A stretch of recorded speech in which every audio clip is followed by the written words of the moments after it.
Chers amis, ouais, ça marche mieux comme ça. Merci, merci d'être avec nous pour cette dernière matinée de Ruralytique 2024 dédiée aux questions d'inclusion numérique. Sommes-nous tous numériques vraiment? Serons-nous tous amenés à le devenir? C'est un peu la question fil rouge de cette 19e édition. On a parlé mardi après-midi de l'inclusion par l'accès au réseau. Parce qu'on s'est dit, effectivement, si de toute façon je suis pas connecté, de fait, je suis pas inclus numériquement. On a parlé de l'accès au droit, qui est aujourd'hui le problème central que peuvent rencontrer les collectivités dans leur relation à leurs administrés avec ces écrans qui parfois font écran à l'accès au droit. On l'a vu pour le RSA, on l'a vu pour le minimum vieillesse, on a vu que c'était pas que ça qui faisait écran et que les situations d'exclusion étaient plus larges que ça. Et c'est aussi la solidarité nationale et locale qui a été questionnée lors de cette séquence hier matin.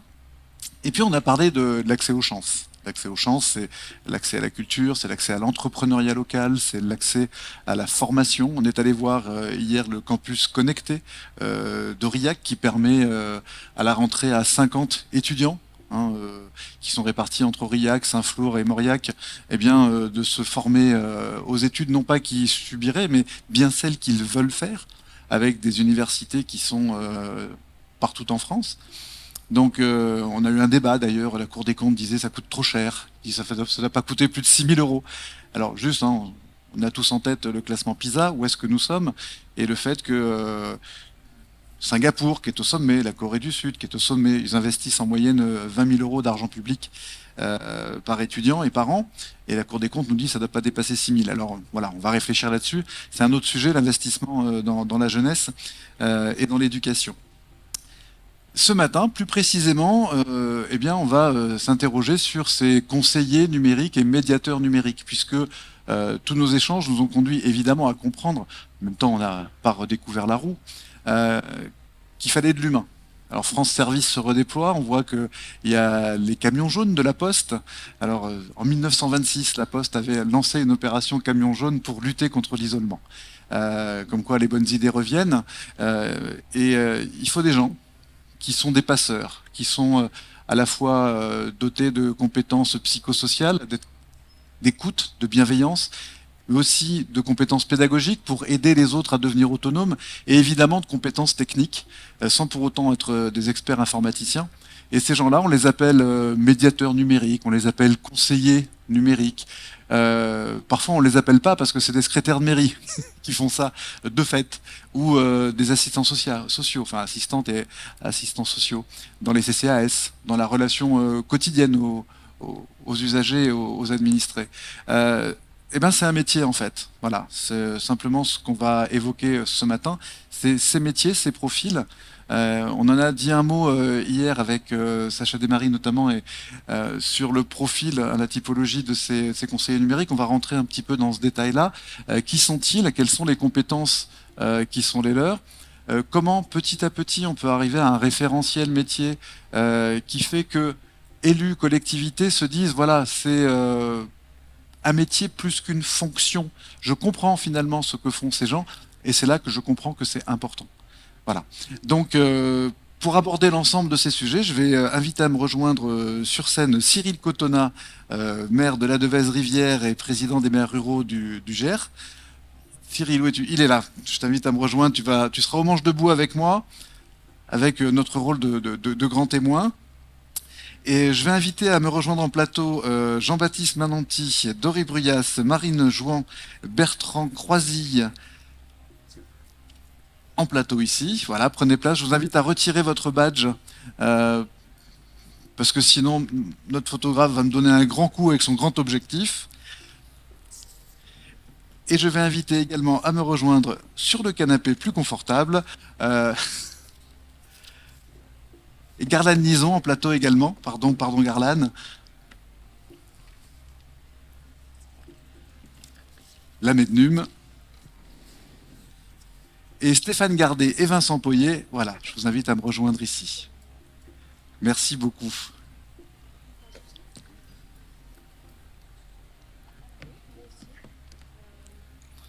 C'est bon, tout le monde est en place?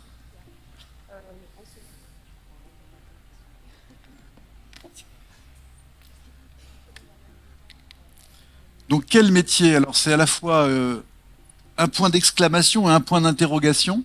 Euh, pour beaucoup de territoires qui se sont dotés de conseillers numériques, on disait conseiller numérique France Service, maintenant on dit conseiller numérique tout court.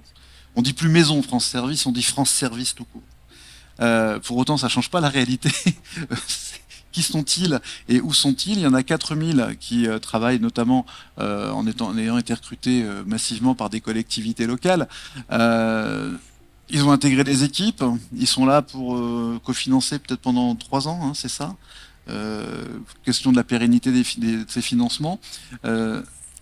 Cyril Cotona, donc dans le Gers, comment ça se passe? Est-ce que au niveau de ta commune c'est allumé, ou de l'interco, aujourd'hui, quel premier regard tu poses sur la présence de ces conseillers numériques, cela, et puis plus largement la perception des médiateurs numériques, qui est une notion un peu plus flottante. Oui, bonjour, bonjour à tout le monde et merci Sébastien. Dans le département du Gers, je commencerai tout d'abord en disant que les conseillers numériques, et en particulier le numérique avec un grand N, ne peut fonctionner dans nos territoires ruraux, je connais très bien, que par la mutualisation.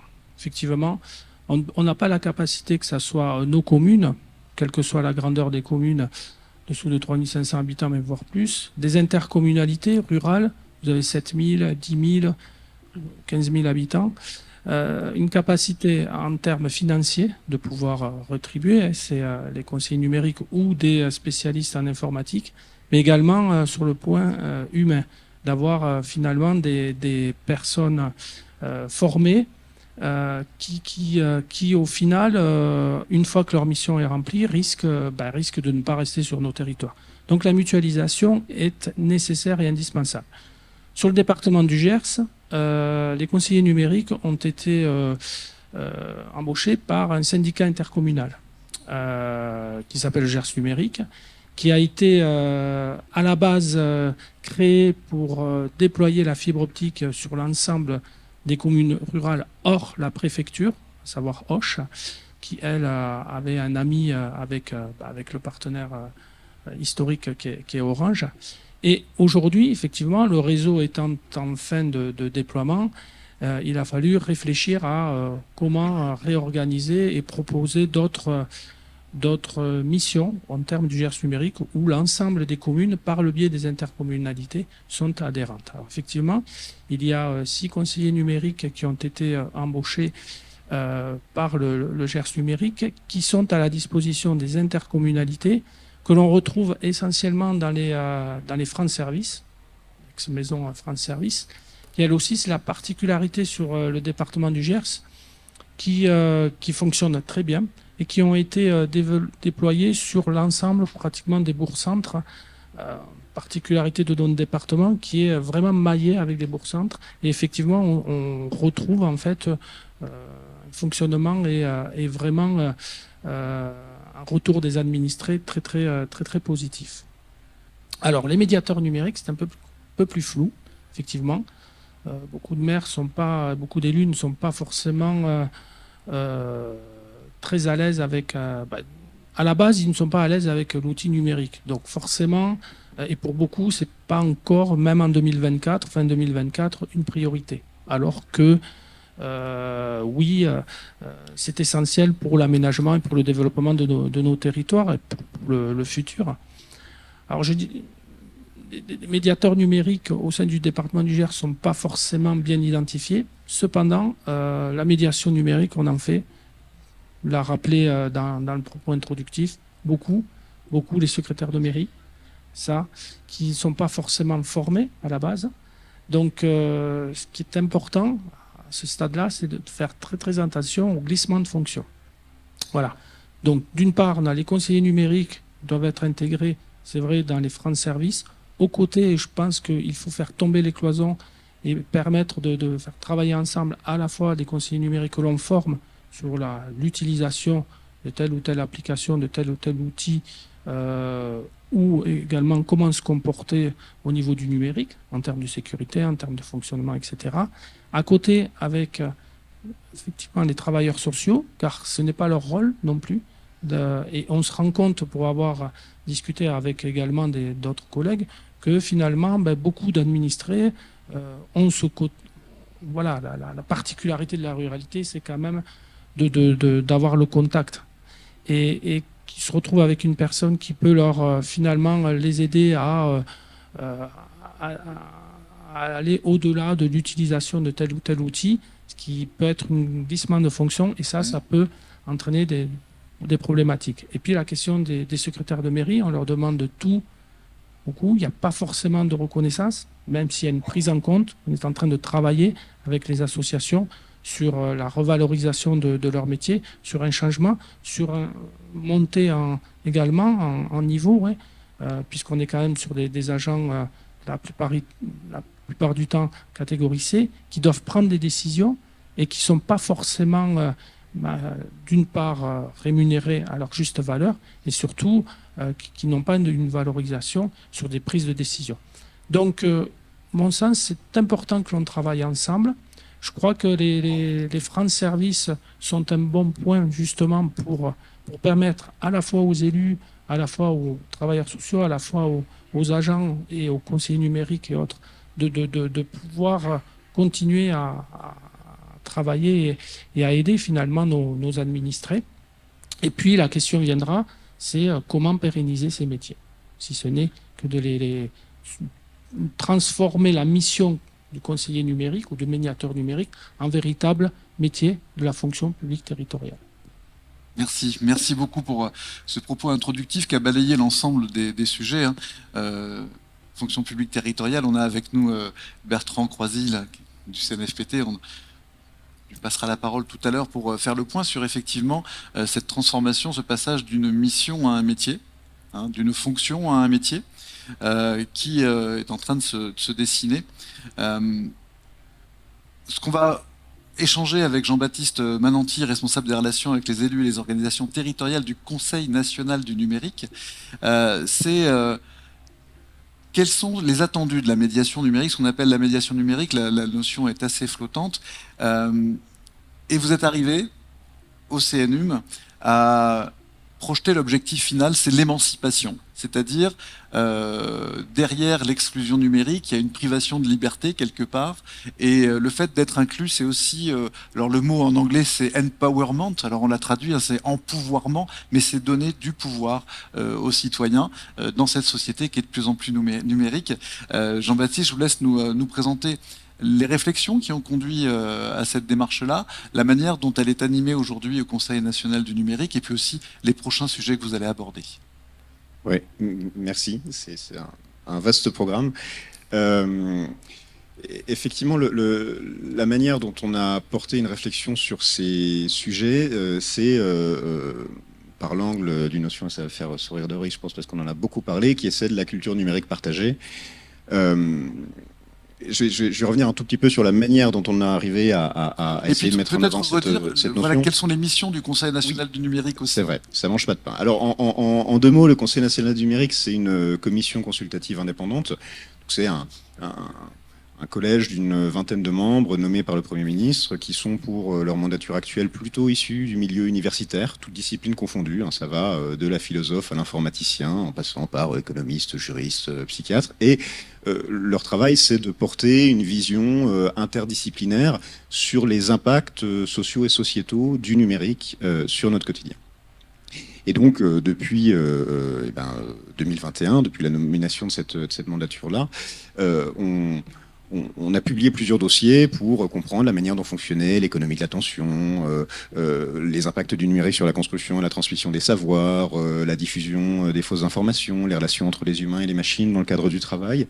Et on a publié en 2022 un ouvrage qui s'appelait Civilisation numérique, dans lequel on faisait état du besoin de politiser le numérique. Au sens noble du terme, je sais que ça a déjà été évoqué ici hier et avant-hier, c'est-à-dire il ne s'agit pas de parler d'un numérique de droite ou d'un numérique de gauche, mais de considérer le numérique comme un objet politique, c'est-à-dire qu'il n'y a pas un numérique qui nous tombe tout cuit dans le bec, mais au contraire, c'est un objet technologique, donc en tant que tel, c'est un objet vis-à-vis duquel on peut faire des choix.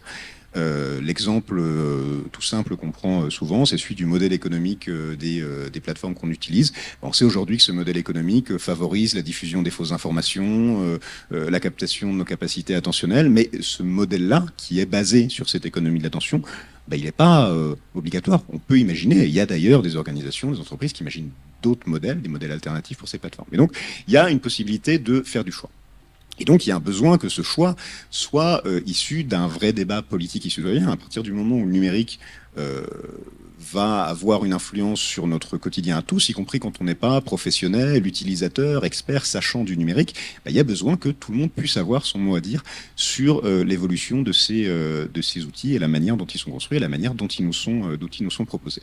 Et donc cette réflexion nous a amené à encourager la mise en débat du numérique, mais une fois qu'on a dit il faut mettre le numérique en débat, c'est bien gentil. La question derrière, c'est comment ça se matérialise concrètement. Et donc on a lancé en 2022 une démarche qui s'appelait Itinéraire numérique, qui nous a conduit à organiser plus d'une centaine de déplacements, plusieurs centaines de rencontrer plusieurs milliers de personnes, pour justement essayer de voir ce qui se passe quand on essayait d'ouvrir un dialogue et un débat sur le numérique, avec des experts, avec des écosystèmes locaux, avec des sachants du numérique, mais aussi, et j'ai presque envie de dire surtout, avec des personnes qui n'en sont ni experts, ni sachants, ni même parfois usagers, mais qui vont voir leur quotidien impacté par ces outils. Et donc on organisait par exemple des échanges avec des ados en milieu scolaire et périscolaire, avec des personnes en recherche d'emploi, avec des personnes âgées en résidence autonomie, pour essayer de voir comment ce débat prenait. Et l'une des conclusions de cette démarche, on a publié un ouvrage qui est disponible en intégralité sur le site du Conseil national du numérique qui s'appelle Itinéraire numérique. L'une des premières conclusions, c'était que ce débat, il fonctionnait en fait. Quand on ouvre des espaces de dialogue et de parole et de compréhension autour du numérique, et en fait, les gens viennent, on s'est jamais retrouvé avec une salle vide et puis rien à se dire au bout de 5 minutes, mais il y avait une vraie envie de comprendre déjà comment fonctionnent ces outils, et puis derrière, de pouvoir partager son expérience, son vécu et éventuellement ses idées sur la manière dont ça devrait tourner. Et la conclusion de cet ouvrage, c'était le besoin, ça me permet de refaire le pont avec ces sujets de médiation, c'était le besoin, au-delà de ce qui est évidemment nécessaire, indispensable, c'est-à-dire la compréhension, la maîtrise des outils, des usages, des démarches, mais d'aller au-delà vers une démarche de diffusion d'une culture numérique partagée qui permette de comprendre l'ensemble des impacts du numérique sur notre quotidien. Souvent, on fait cette analogie avec l'automobile. Si on veut collectivement, en tant que société, avoir un débat politique sur la place de l'automobile dans nos vies, ok, c'est quelque chose de savoir conduire, c'est quelque chose de savoir comment fonctionne un moteur, mais ça suffit pas. Il faut aussi comprendre ce que le développement de l'automobile a fait à notre manière d'habiter l'espace, de travailler, aux relations familiales, à notre rapport à plein de choses, à notre environnement, au monde. Et pour le numérique, c'est pareil. C'est évidemment nécessaire, indispensable de comprendre comment ça marche, de savoir utiliser ces outils, mais il faut aussi saisir leur impact sur notre manière de penser, d'interagir, de nous informer. Et donc l'idée derrière cette notion de culture numérique partagée, c'était de pouvoir proposer cette vision un peu plus large qui est, et on en revient sur ce sujet dont parlait Sébastien tout à l'heure, qui est la base de cette émancipation, c'est-à-dire que ces éléments de compréhension, ces clés de compréhension, ces éléments de connaissance, c'est la base qui permet derrière à chacun de choisir ses usages ou ses non-usages en âme et conscience et de ne pas se les faire imposer. Donc ça, c'était la conclusion d'Itinéraire numérique et il se trouve qu'aujourd'hui, on est en train d'essayer de voir comment tout ça peut s'appliquer dans le cadre de l'intelligence artificielle. Donc en ce moment, ça vous aura pas échappé, on parle beaucoup d'intelligence artificielle. Je pense que si je vous demande à main levée, et je peux le faire, qui à main levée a récemment vu passer un article ou un débat télévisé ou un post sur les réseaux sociaux qui parlait de la manière dont l'IA allait transformer nos vies, supprimer des emplois, changer tout ce qu'on vit. Voilà, si vous voulez lever la main, voilà, à peu près tout le monde ou presque lève la main. Et vous n'êtes pas les seuls. Si vous voulez, vous travaillez, vous êtes intéressé par ces questions numériques, mais généralement, quand on discute avec des acteurs de terrain, avec des médiateurs, ou qu'on est dans des cafés-débats avec des citoyens, tout le monde arrive avec ces questions-là, et beaucoup de médiateurs nous disent que de plus en plus, des personnes, y compris éloignées, voire très éloignées du numérique, viennent avec des questions sur l'intelligence artificielle. Justement parce qu'on vit aujourd'hui ce moment de panique morale où on entend parler de l'IA qui va détruire les emplois, l'IA qui va détruire l'école, l'IA qui va révolutionner le monde, voire même les robots tueurs. Et ça crée énormément d'inquiétudes, justement parce qu'on est dans ce domaine de la panique morale et d'un sujet qui n'est pas forcément maîtrisé, même par les personnes qui en parlent. Pour vous donner un ordre d'esprit, alors tous les sondages sur l'IA de toute façon récemment évoluent très vite, mais en avril c'était 79% des Français qui se disaient être inquiets vis-à-vis de l'intelligence artificielle. Donc il y a ce besoin de pouvoir aplanir cette situation et en tout cas apaiser la manière dont on voit arriver ce sujet pour pouvoir justement le prendre en main de manière plus sereine et plus pertinente. Et ce dialogue, c'est ce qu'on essaye d'ouvrir à travers un dispositif qui s'appelle Café IA, qui est piloté en ce moment par le Conseil national du numérique, qui a été annoncé en mai dernier par le président de la République et qui a 3 objectifs. Le premier, c'est le partage de clés de compréhension, justement, autour de l'intelligence artificielle. L'idée, encore une fois, c'est pas de dire qu'il faut absolument l'utiliser, que c'est un outil formidable, mais, comme je le disais tout à l'heure, de permettre à chacun, en âme et conscience, de comprendre, de savoir ce qu'il en est. Concrètement, quels vont être les impacts attendus de l'IA sur le travail. On sait, par exemple, que quand on regarde ce que dit la recherche, c'est pas forcément l'IA va supprimer le travail, mais l'IA va transformer le travail, va l'adapter, et puis c'est pas tout le travail, et puis c'est pas le travail de tout le monde. Idem pour l'influence sur l'école, idem pour l'influence sur la démocratie.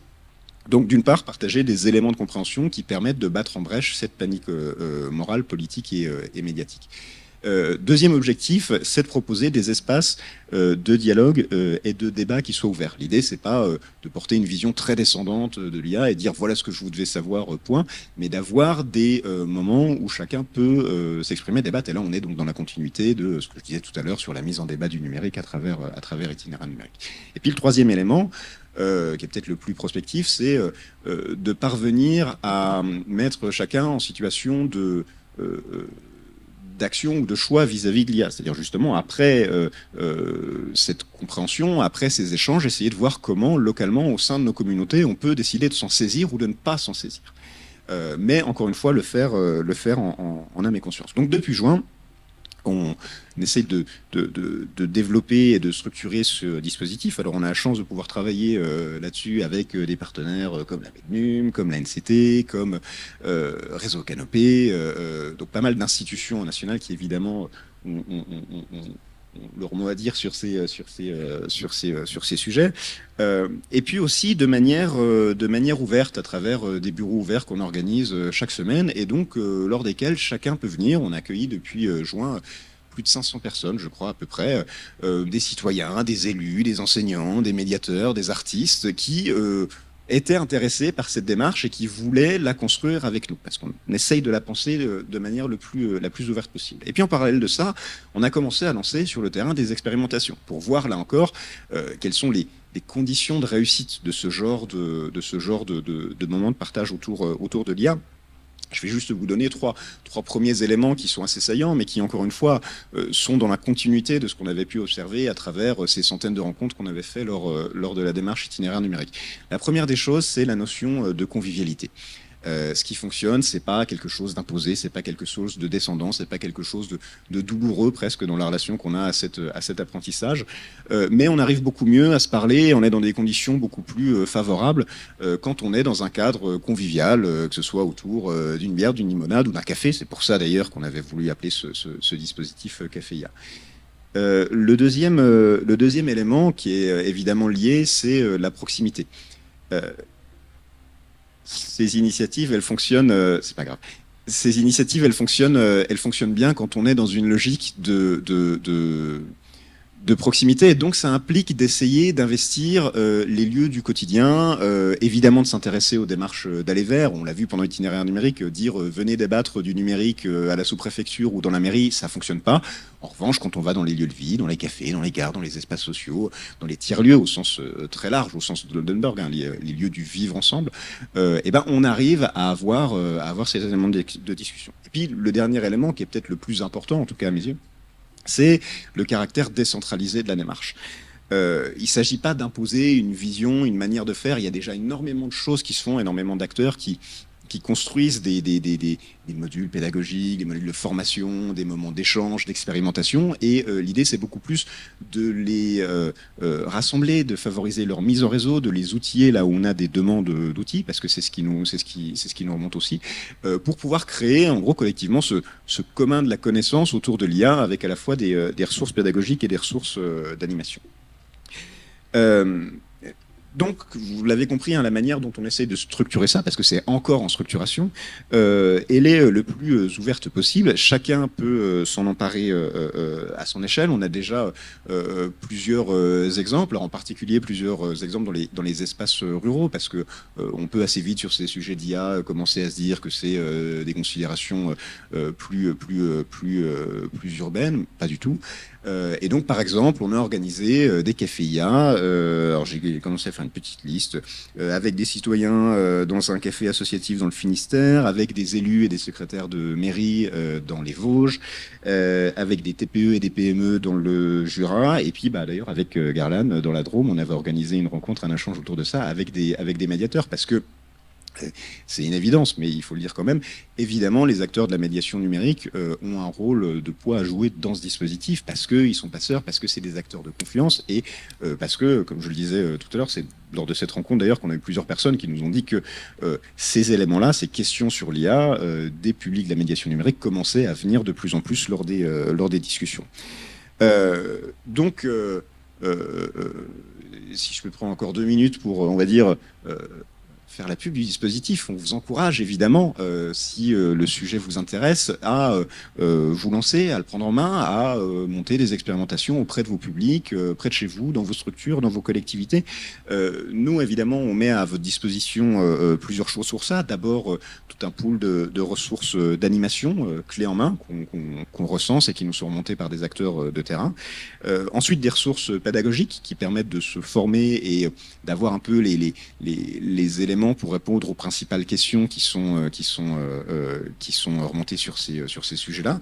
Et puis on propose aussi des espaces d'échange chaque semaine où des élus, des médiateurs, des universitaires, des acteurs associatifs viennent partager leur expérience et leur retour d'expérience sur l'organisation d'un café comme ça. Donc avec vraiment une possibilité de poser toutes les questions et d'avoir clé en main qu'est-ce qu'il faut savoir, qu'est-ce qu'il faut avoir en main pour que ce genre de moment se passe pour le mieux, ou trouver des experts, etc. Pour pouvoir répondre aux différentes interrogations qu'on peut avoir. Tout ça est disponible sur le site, sur les réseaux du Conseil national du numérique. On aura évidemment l'occasion de reparler lors de futures rencontres, en particulier lors de Numérique en commun fin septembre. Et puis évidemment, n'hésitez pas aussi à nous écrire, à nous parler. Alors, vous m'avez sous la main jusqu'à la fin de la journée, donc n'hésitez pas lors des moments de pause ou des temps conviviaux si ça vous intéresse. Et puis sinon, on est évidemment toujours réceptif et on répond assez vite quand on nous écrit par mail. Donc n'hésitez pas en tout cas à vous lancer. C'est un mouvement qui est un mouvement collectif, et les premiers retours, les premières expérimentations qu'on a montrent que ça fonctionne et qu'il y a un vrai désir, encore une fois, et je refais le pont avec cette notion de culture numérique partagée, un vrai désir de comprendre la manière dont tout ça fonctionne, en particulier quand on est sur un sujet comme celui-ci qui est source d'énormément d'inquiétude et malheureusement parfois d'angoisse. Merci beaucoup Jean-Baptiste, on vous applaudit. Alors Jean-Baptiste est modeste, parce que pendant 14 mois, il a fait le tour de France, en train, je le précise, il y mettait un point d'honneur, et j'ai envie de revenir sur cette expérience-là de rencontre avec les territoires autour de ce que le numérique représente et veut dire. Est-ce qu'il y a une forme d'homogénéité dans les rendez-vous? Est-ce qu'il y a des grands sujets qui sont souvent des sujets d'inquiétude, les sujets qui sont tout en haut de la pile sont généralement ceux qui font peur. Est-ce qu'il t'a semblé que, notamment dans le monde rural, les élus et les collectivités étaient elles-mêmes pas aussi dans ce désarroi numérique? C'est-à-dire qu'aujourd'hui, il y a des experts, il y a des gens que toi, tu peux mobiliser pour expliquer, parce que c'est en expliquant qu'on démystifie pour le coup.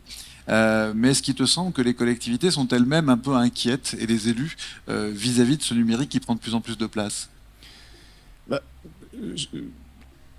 Les grandes questions qui reviennent souvent, elles sont pour l'essentiel les mêmes selon les espaces qu'on regarde, qu'on étudie. Alors, mis à part effectivement le sujet dont on a parlé lundi, de l'accès au réseau, etc., qui revient évidemment un peu plus dans les espaces ruraux. Oui, il apparaît toujours.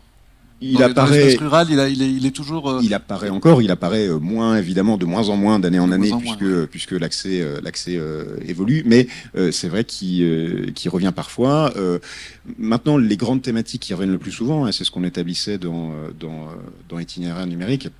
Mais encore une fois, Itinéraire numérique, je le redis, c'est pas une étude statistique sur la manière dont les Français le voient le numérique. Il y a d'ailleurs des études sur ça qui existent. Il y a le baromètre du numérique qui sort chaque année. C'est ce qui rend l'ouvrage d'ailleurs très agréable à lire. Mais voilà, c'est plus une exploration et une restitution sensible. Mais quand même, les trois grands axes, si je peux dire, qui revenaient le plus souvent lors des discussions, c'était d'une part la cristallisation des inquiétudes sur l'outil. C'est-à-dire que l'outil lui-même devenait, et là je prends des citations qu'on met dans ce bouquin, mais devenait un monstre qu'on n'osait pas toucher, qu'on n'osait pas approcher, qui faisait peur. Et on a beaucoup de médiateurs qui nous disaient que leur premier travail, c'était d'essayer de démystifier tout ça, de faire comprendre que non, c'est juste un outil technologique, c'est pas parce que vous allez le toucher que ça va mal se passer. Donc, premier élément, cette cristallisation un peu sur l'outil, et pas forcément sur ce qui se passe dedans. Et on le voit par exemple sur le sujet des écrans. Tout le monde parle des dangers des écrans. Le sujet, c'est pas l'écran, c'est le contenu. Mais donc il y a peut-être ce besoin d'amener une réflexion à ce niveau-là.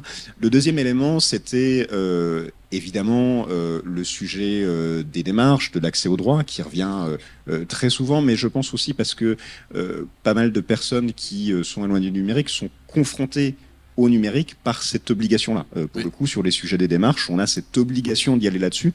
Et d'ailleurs, assez souvent, des médiateurs aussi nous disaient qu'ils essayaient d'aborder le numérique avec leur public, justement via d'autres sujets, via des sujets plus plaisir, créer un compte pour écouter de la musique, comprendre comment fonctionne une application de visio pour pouvoir téléphoner à ses petits-enfants, pour justement essayer de faire comprendre qu'on n'était pas forcément dans cette logique de conflictualité. Et puis, le troisième élément, qui revenait assez souvent, mais je pense là non plus ça étonnera personne, c'était, on va dire de manière large, l'impact du numérique dans les dynamiques familiales. Avec évidemment le rapport du temps d'écran, etc., mais qu'on a beaucoup exploré. Pardon, on a publié un ouvrage spécifique sur ces questions. Mais voilà, qui revenait très souvent de la part des parents comme de la part des jeunes, avec évidemment à chaque fois cette anecdote que j'aimerais raconter. Quand on a une salle remplie avec des jeunes, on leur demande généralement qui ici trouve qu'il passe parfois trop de temps sur un écran. Donc là, ils lèvent tous la main.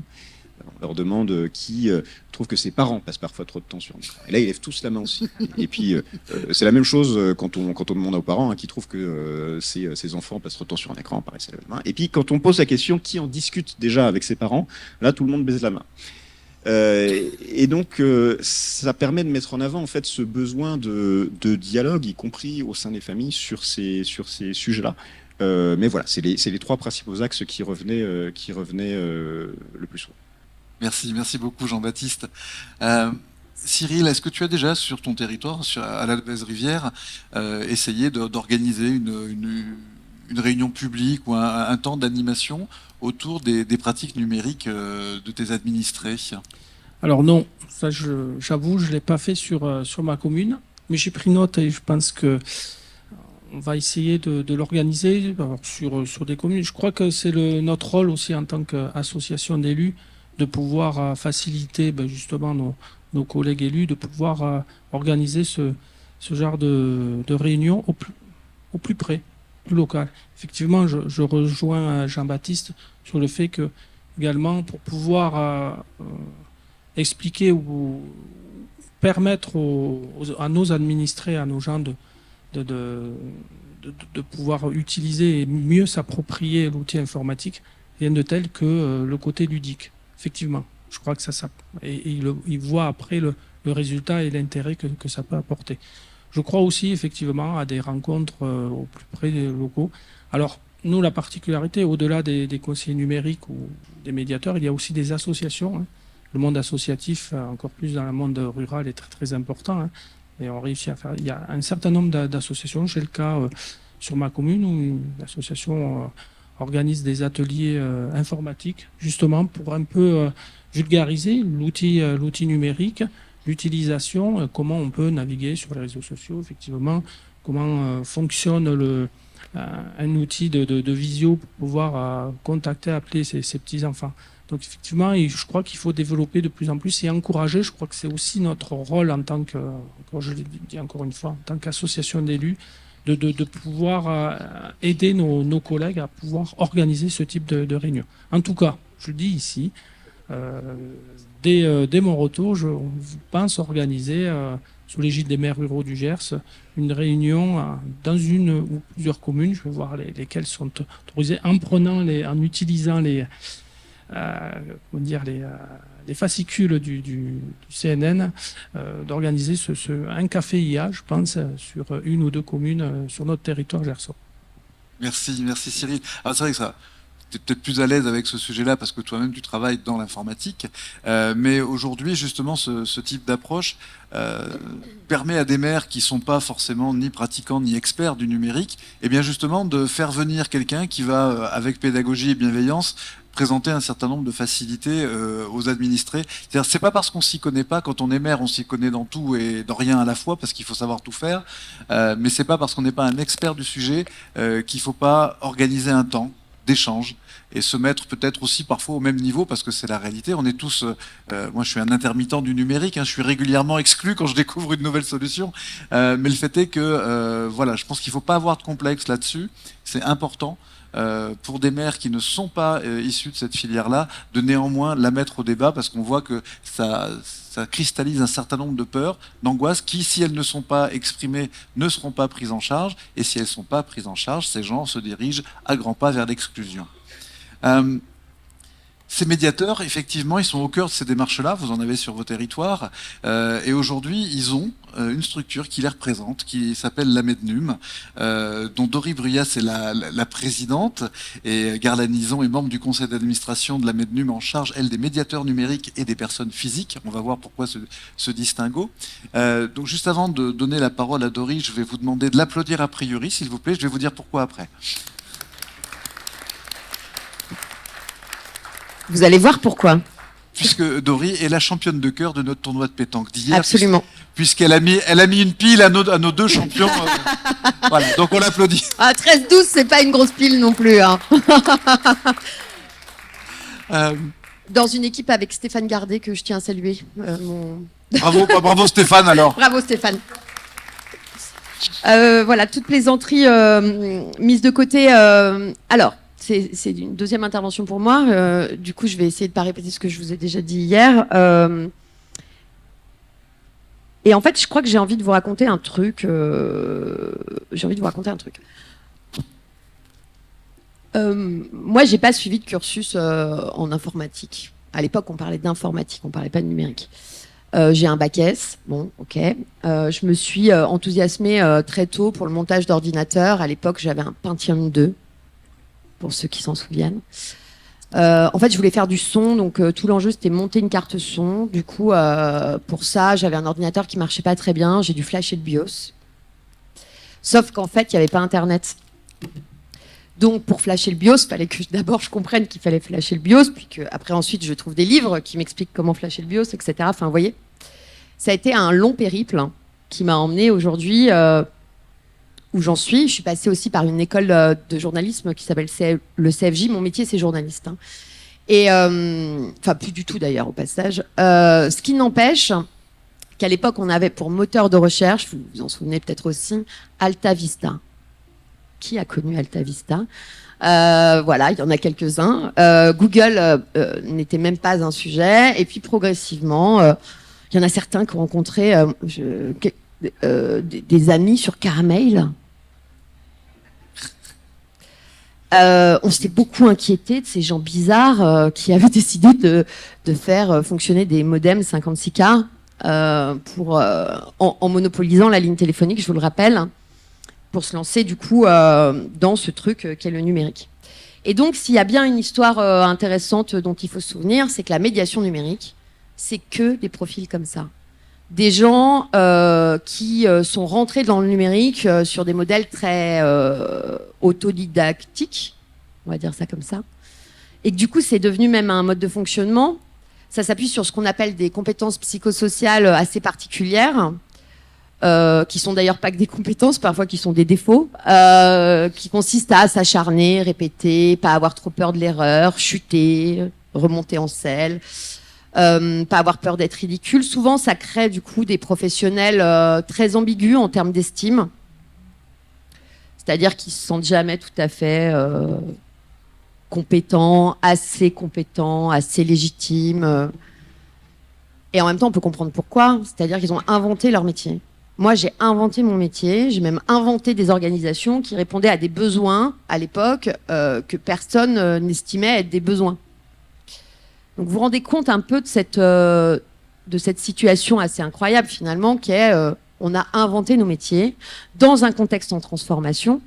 Et si je vous fais faire un tout petit pas de côté, mais je vais essayer vraiment d'être rapide, on va essayer de se plonger dans la transformation et le fait social total qui a été l'invention de l'imprimerie. C'est une analogie qui est assez facile à faire. Et à l'époque, en fait, les gens savent pas lire. Mieux, on peut pas imprimer, la Bible, par exemple, vous voyez, qui est quand même l'ouvrage de référence, le best-seller de l'époque. C'est un peu le Marc Lévy de l'époque. En fait, on peut pas le lire soi-même, donc on va à l'église, on nous le lit, on nous le dit, on nous l'interprète, etc. Et donc l'invention de l'imprimerie, elle va transformer complètement la société, et en particulier la possibilité d'imprimer des Bibles, puis en gros de former, de se dire ah bah tiens, peut-être que tout un peuple doit apprendre à lire et écrire. Ah bah oui tiens, et si on inventait un peu l'école mieux, et puis peut-être que les pauvres pourraient aller à l'école aussi. Enfin, vous voyez, je vous la fais très courte et très très simplifiée, mais en gros, c'est peut-être ce qui est en train de se passer. Au début, des autodidactes qui bricolent des trucs, qui progressent, qui s'interrogent progressivement, qui finissent par créer des organisations collectives qui sont plus des petites organisations quand même. L'État, évidemment, qui s'en saisit, des organisations privées qui se disent « Ah, peut-être qu'il y a de l'argent à se faire dans cette histoire. » Normal. Il y a certainement de l'argent à se faire dans cette histoire. Et puis progressivement, ce truc, il prend tellement de place qu'aujourd'hui, finalement, on se demande si les GAFAM ne sont pas des États. Et on a d'ailleurs dans notre pays un ambassadeur au numérique, qui est donc un ambassadeur dont la mission est de discuter avec les acteurs GAFAM, entre autres d'ailleurs. Donc, ça veut bien dire que le monde a changé, que la question d'ailleurs du développement des compétences numériques est un sujet, que la question du dialogue social est un sujet, c'est-à-dire quelle orientation on veut pour le numérique demain, évidemment. Mais au-delà de ça, qu'est-ce qu'on va transformer pour de vrai dans les métiers d'aujourd'hui ? Et par exemple, si on prend l'exemple, monsieur le maire le disait, des secrétaires de mairie, des travailleurs sociaux, c'est très compliqué. C'est-à-dire qu'en fait, eux-mêmes vont devoir transformer leurs pratiques professionnelles, sans compter que les médiateurs numériques qui sont là, quel est leur job si tout le monde se met à faire de l'éducation au numérique, en gros, ou du développement des compétences numériques, avec, imaginez, un référentiel commun, et puis on verrait bien comment les gens progressent en fonction des années, etc. Ça veut dire qu'en fait, peut-être que ces grands professionnels des compétences numériques que sont les médiateurs numériques, leur job, et les conseillers numériques, du coup, c'est d'être des formateurs. Mais en même temps, c'était pas des formateurs vraiment non plus. Parce que la formation professionnelle, figurez-vous que c'est un métier aussi.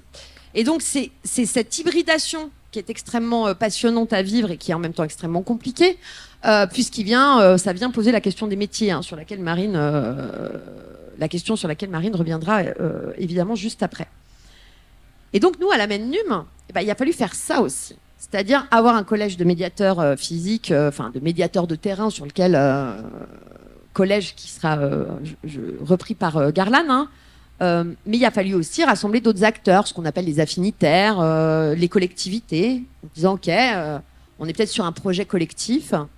Et puis après, il a fallu se poser une autre question, qui est de dire comment on fait grandir tout ce petit monde de manière un peu concertée. Aujourd'hui, par exemple, je vais prendre un exemple. Hier, je parlais des enseignants, mais je vais changer. Je vais prendre les animateurs de jeunesse. Est-ce que raisonnablement, un animateur de jeunesse qui accompagne des adolescents n'est pas obligé d'avoir un gros niveau de culture numérique, des capacités de médiation dans son propre métier, etc. Ce qui fait qu'en fait, on est bien, nous, une coopérative. C'est-à-dire, il y a des acteurs de la médiation qui sont des acteurs de terrain, certes, et c'est franchement pour nous, c'est eux les formateurs de demain qui vont devoir aider tous ces gens à transformer leur métier. Et donc pour ça, il va falloir en faire des formateurs, parce qu'ils ne l'étaient pas nécessairement d'ailleurs. Et puis au passage, on va s'interroger sur les modalités de la formation professionnelle en matière de numérique, parce que peut-être que ce qu'on a fait pendant des années, qui est de mettre des gens dans des salles avec des ordinateurs, alors maintenant, on apprend à ouvrir un onglet. Allons-y, on apprend à ouvrir un onglet. Peut-être que c'est pas comme ça qu'on apprend le numérique. Peut-être qu'il faut refondre aussi la manière dont on se saisit du numérique. Et il y a certainement beaucoup d'innovations à faire en termes de pédagogie. Passons. Mais en tout cas, ce qu'il y a de sûr, c'est qu'il va falloir en effet faire bouger toute une série d'acteurs. Moi, aujourd'hui, par exemple, cette phrase qui dit « Ouais, mais c'est pas mon job, le numérique », j'arrive plus à l'entendre.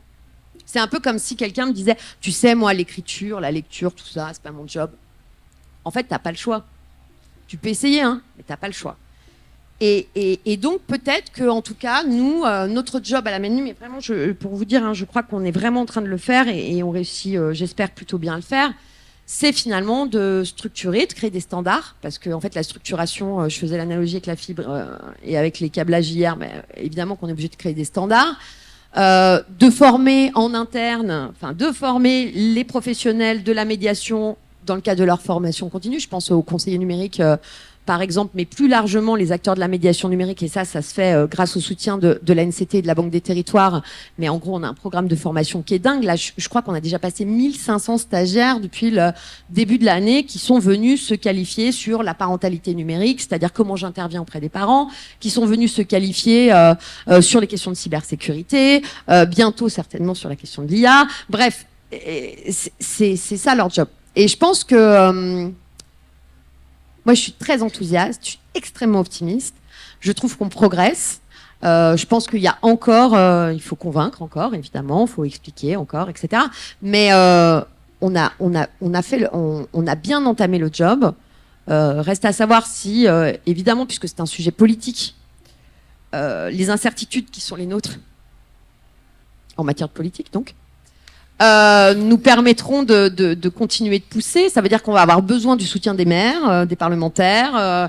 On va avoir besoin, en tout cas, de rappeler que le monde se transforme et qu'il se trouve qu'il y a plus de 20 ans maintenant, des professionnels ont émergé à partir de rien, se sont organisés, se sont structurés et sont en train aujourd'hui de se qualifier pour aider l'ensemble de la population française à vivre la transformation numérique en cours, auquel on n'échappera pas. Et à laquelle on n'échappe pas, sans compter que, en effet, on parlait d'empowerment. Moi, je dis aussi capacitation en traduction, ou agentivité. Les Canadiens, ils disent agentivité. L'enjeu sera aussi de faire des citoyens français et des citoyennes. Et je tiens beaucoup au terme citoyenne parce que les femmes sont souvent se saisissent pas assez étrangement. On est pas mal de femmes là sur cette table, mais pas souvent des questions numériques, en tout cas pas de la même manière. À pas être juste des consommateurs du numérique, vous voyez, et qu'ils en fassent quelque chose aussi pour leur vie à eux, pour s'épanouir, pour se construire, pour kiffer, et qu'ils soient capables aussi par moment, évidemment, de faire sans le numérique et de bien le doser dans leur vie quotidienne. Donc voilà. Merci. Merci beaucoup, Dory, merci. Peut-être un rapide point juste avant, Dory, garde le micro un instant, c'est sur la structure, l'organisation de la MEDNUM, parce qu'on peut être parfois un petit peu perdu. Il y a des associations de terrain, locales ou nationales, il y a des hubs numériques. Ici, en Auvergne-Rhône-Alpes, ça s'appelle Innora, avec un H au début. Absolument. Comment c'est organisé? Hub pour l'inclusion numérique en Auvergne-Rhône-Alpes. Merci. Voilà. Donc, voilà, comment c'est organisé cet écosystème? Peut-être, il y a 8 collèges. Oui. Dans ces 8 collèges, c'est ce que je disais, on peut avoir des collectivités, des départements, des communes. Il y a un collège qui est réservé à l'État, puisque la MENUM est la première... collège tout seul? Oui, ils ont leur collège à eux, mais il peut y avoir plusieurs acteurs dans le collège de l'État, puisqu'il peut y avoir plusieurs administrations qui sont représentées. Cependant, l'État peut pas non plus détenir plus de, je crois, c'est un pourcentage de l'ordre de 30% en fait, du capital social de l'organisation, parce que du coup, ça doit rester une organisation paritaire. C'est une SCIC. Ouais, c'est une société coopérative d'intérêt collectif. Et pour l'anecdote, c'est la première société coopérative dont l'État est devenu actionnaire. C'est-à-dire, c'est un modèle du genre. Et c'est pour le coup, je crois aussi un modèle de gouvernance partagée assez exemplaire. On a aussi évidemment un collège qui est celui des affinitaires. Ça, c'est plutôt les gens proches qui sont pas vraiment en fait des acteurs de la médiation numérique. Je pense on a le collège des grands groupes. Alors ça, j'invite ceux qui travaillent pour des grands groupes à venir me voir à mon tour. Parce que on les prend. Alors, en l'occurrence, on n'en a pas beaucoup. Hein. On va pas se mentir. La MGEN est notre seul sociétaire. D'accord. Merci de ta franchise. Voilà, mais parce qu'il faut des organisations qui ont plus de 1500 salariés. Enfin, vous voyez, il y a des critères qui font que, du coup, c'est vraiment voilà. Donc, c'est pour ça qu'Infranum, hier, qui me disait qu'il rassemblait 30 milliards de chiffre d'affaires, me semblait être tout à fait un candidat soutenable. Crédible. Je sais pas s'il est encore là, le pauvre. Et donc, pardon, j'en oublie. Évidemment, il y a le collège des hubs qui rassemble quasiment l'intégralité des hubs français. Hein. Donc, on a une très forte et très belle représentativité des hubs au sein de la MEDNUM. Et puis, le collège que Garland va vous présenter, qui représente plutôt les médiateurs de terrain. Et enfin, on a un drôle de collège que j'ai l'honneur de représenter aussi, qui est le collège des acteurs de la médiation numérique, sachant que les acteurs de terrain sont aussi des acteurs de la médiation numérique, mais c'est plutôt des organisations de la médiation numérique.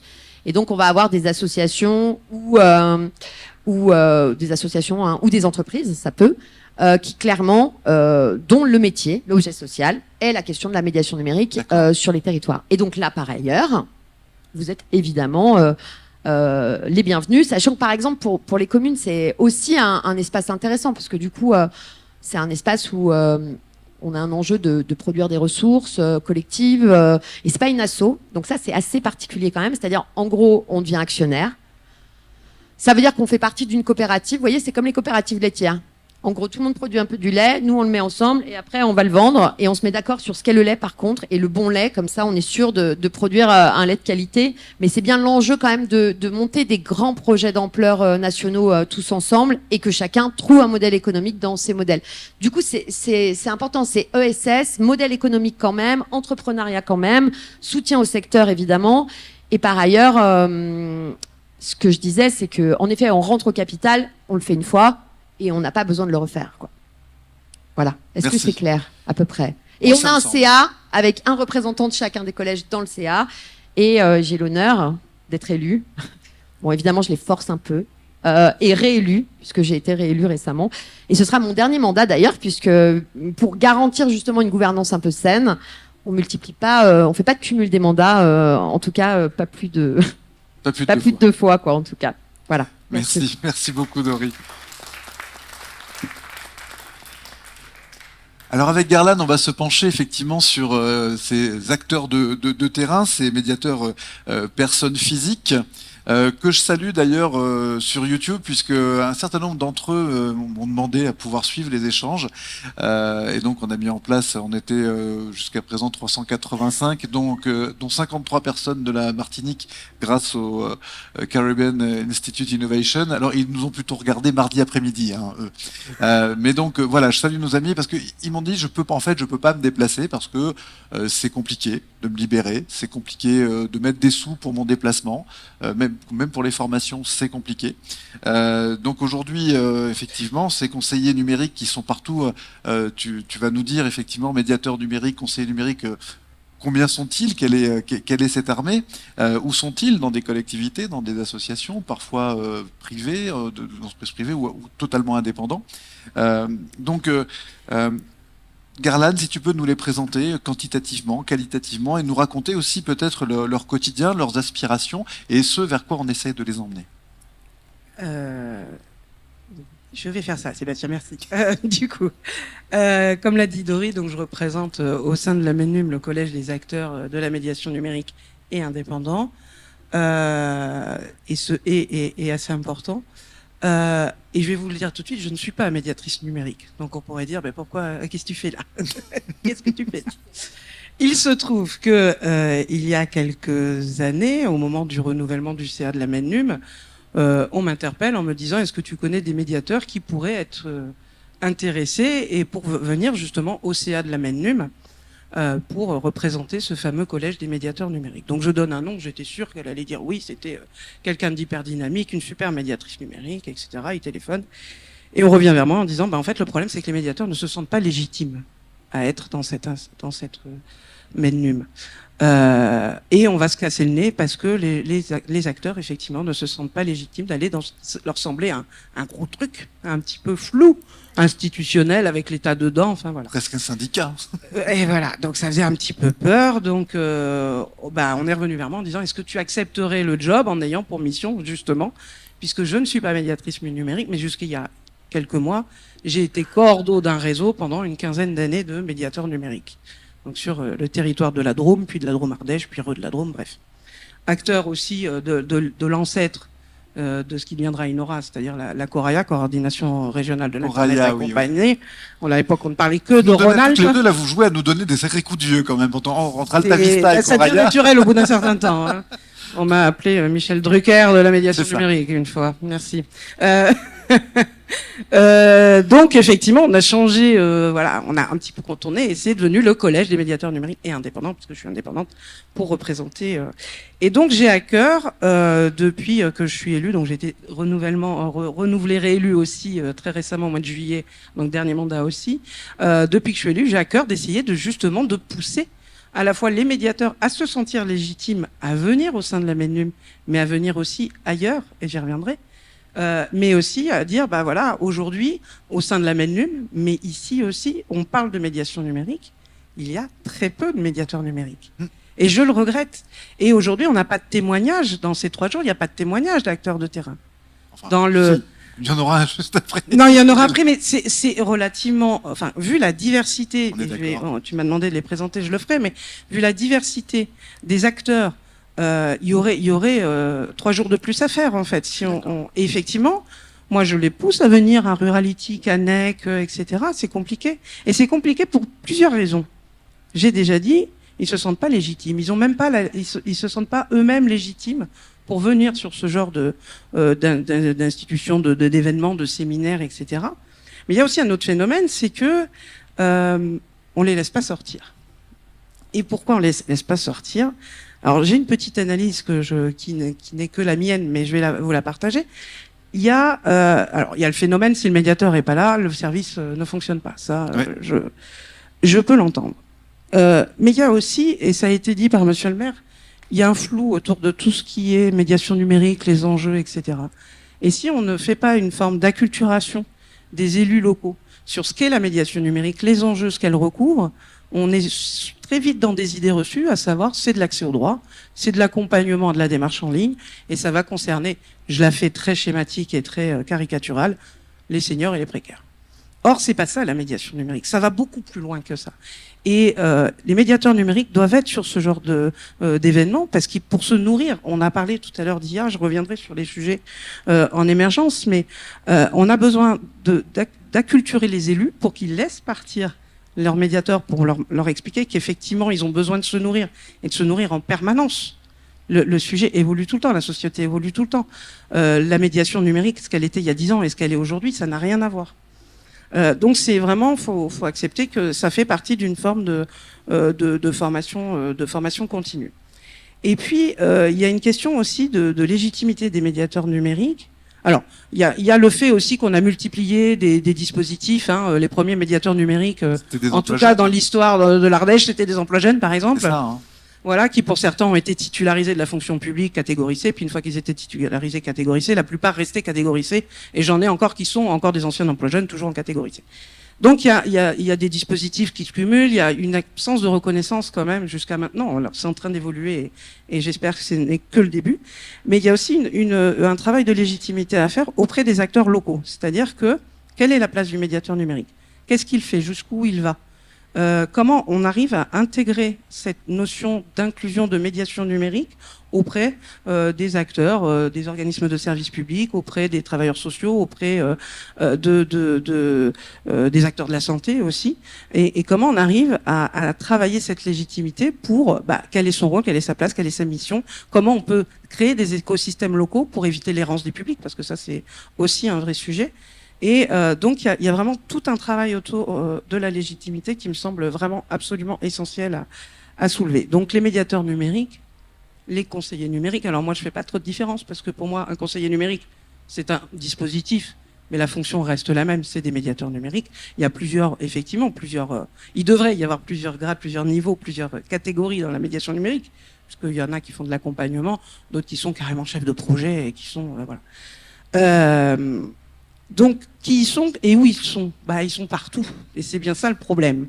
C'est que des fois, on les voit pas, on passe à côté sans le savoir, c'est pas estampillé, il y a même pas un label, peut-être que ça viendra, il y a pas, enfin, il y a eu des labels, il y en a eu plein. Il y a eu les cyberbases, les EPI, comment ils s'appelaient, les ERIC en PACA, il y a eu tout un tas de labels. Et puis, vous avez des médiateurs numériques qui sont dans des MJC, dans des centres sociaux, dans des bibliothèques. Il y a des structures qui ne font que ça, donc là, c'est peut-être un peu plus facile de les repérer. Et puis, ça a été dit plusieurs fois durant ces 3 jours, il y a aussi des acteurs qui font de la médiation numérique, parfois même sans le savoir. Sans être pas particulièrement formés. Et je pense que là, il y a un enjeu. C'est vrai que quand on dit une secrétaire de mairie va faire de la médiation numérique parce que c'est là où il y a la lumière, c'est la structure de proximité par excellence.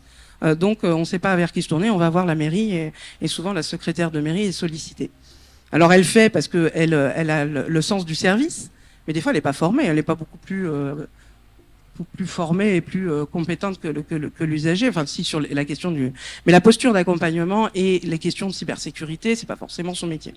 Donc, je pense qu'il y a un enjeu à accompagner les médiateurs numériques et conseillers numériques sur le long terme, à accompagner eux les acteurs de proximité. En gros, ceux dont c'est le métier vont accompagner ceux dont ce sera une fonction, il me semble. Ouais. C'est comment, du coup, on intervient aussi auprès de nouveaux publics, donc les professionnels. Mais quels professionnels? On parle des secrétaires de mairie.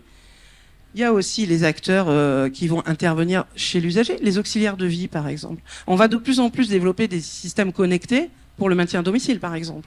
Comment on utilise ces outils-là? Comment on comprend aussi l'impact de ces outils-là? Ce n'est pas que l'accompagnement de l'usage, c'est aussi la prise de recul, la compréhension.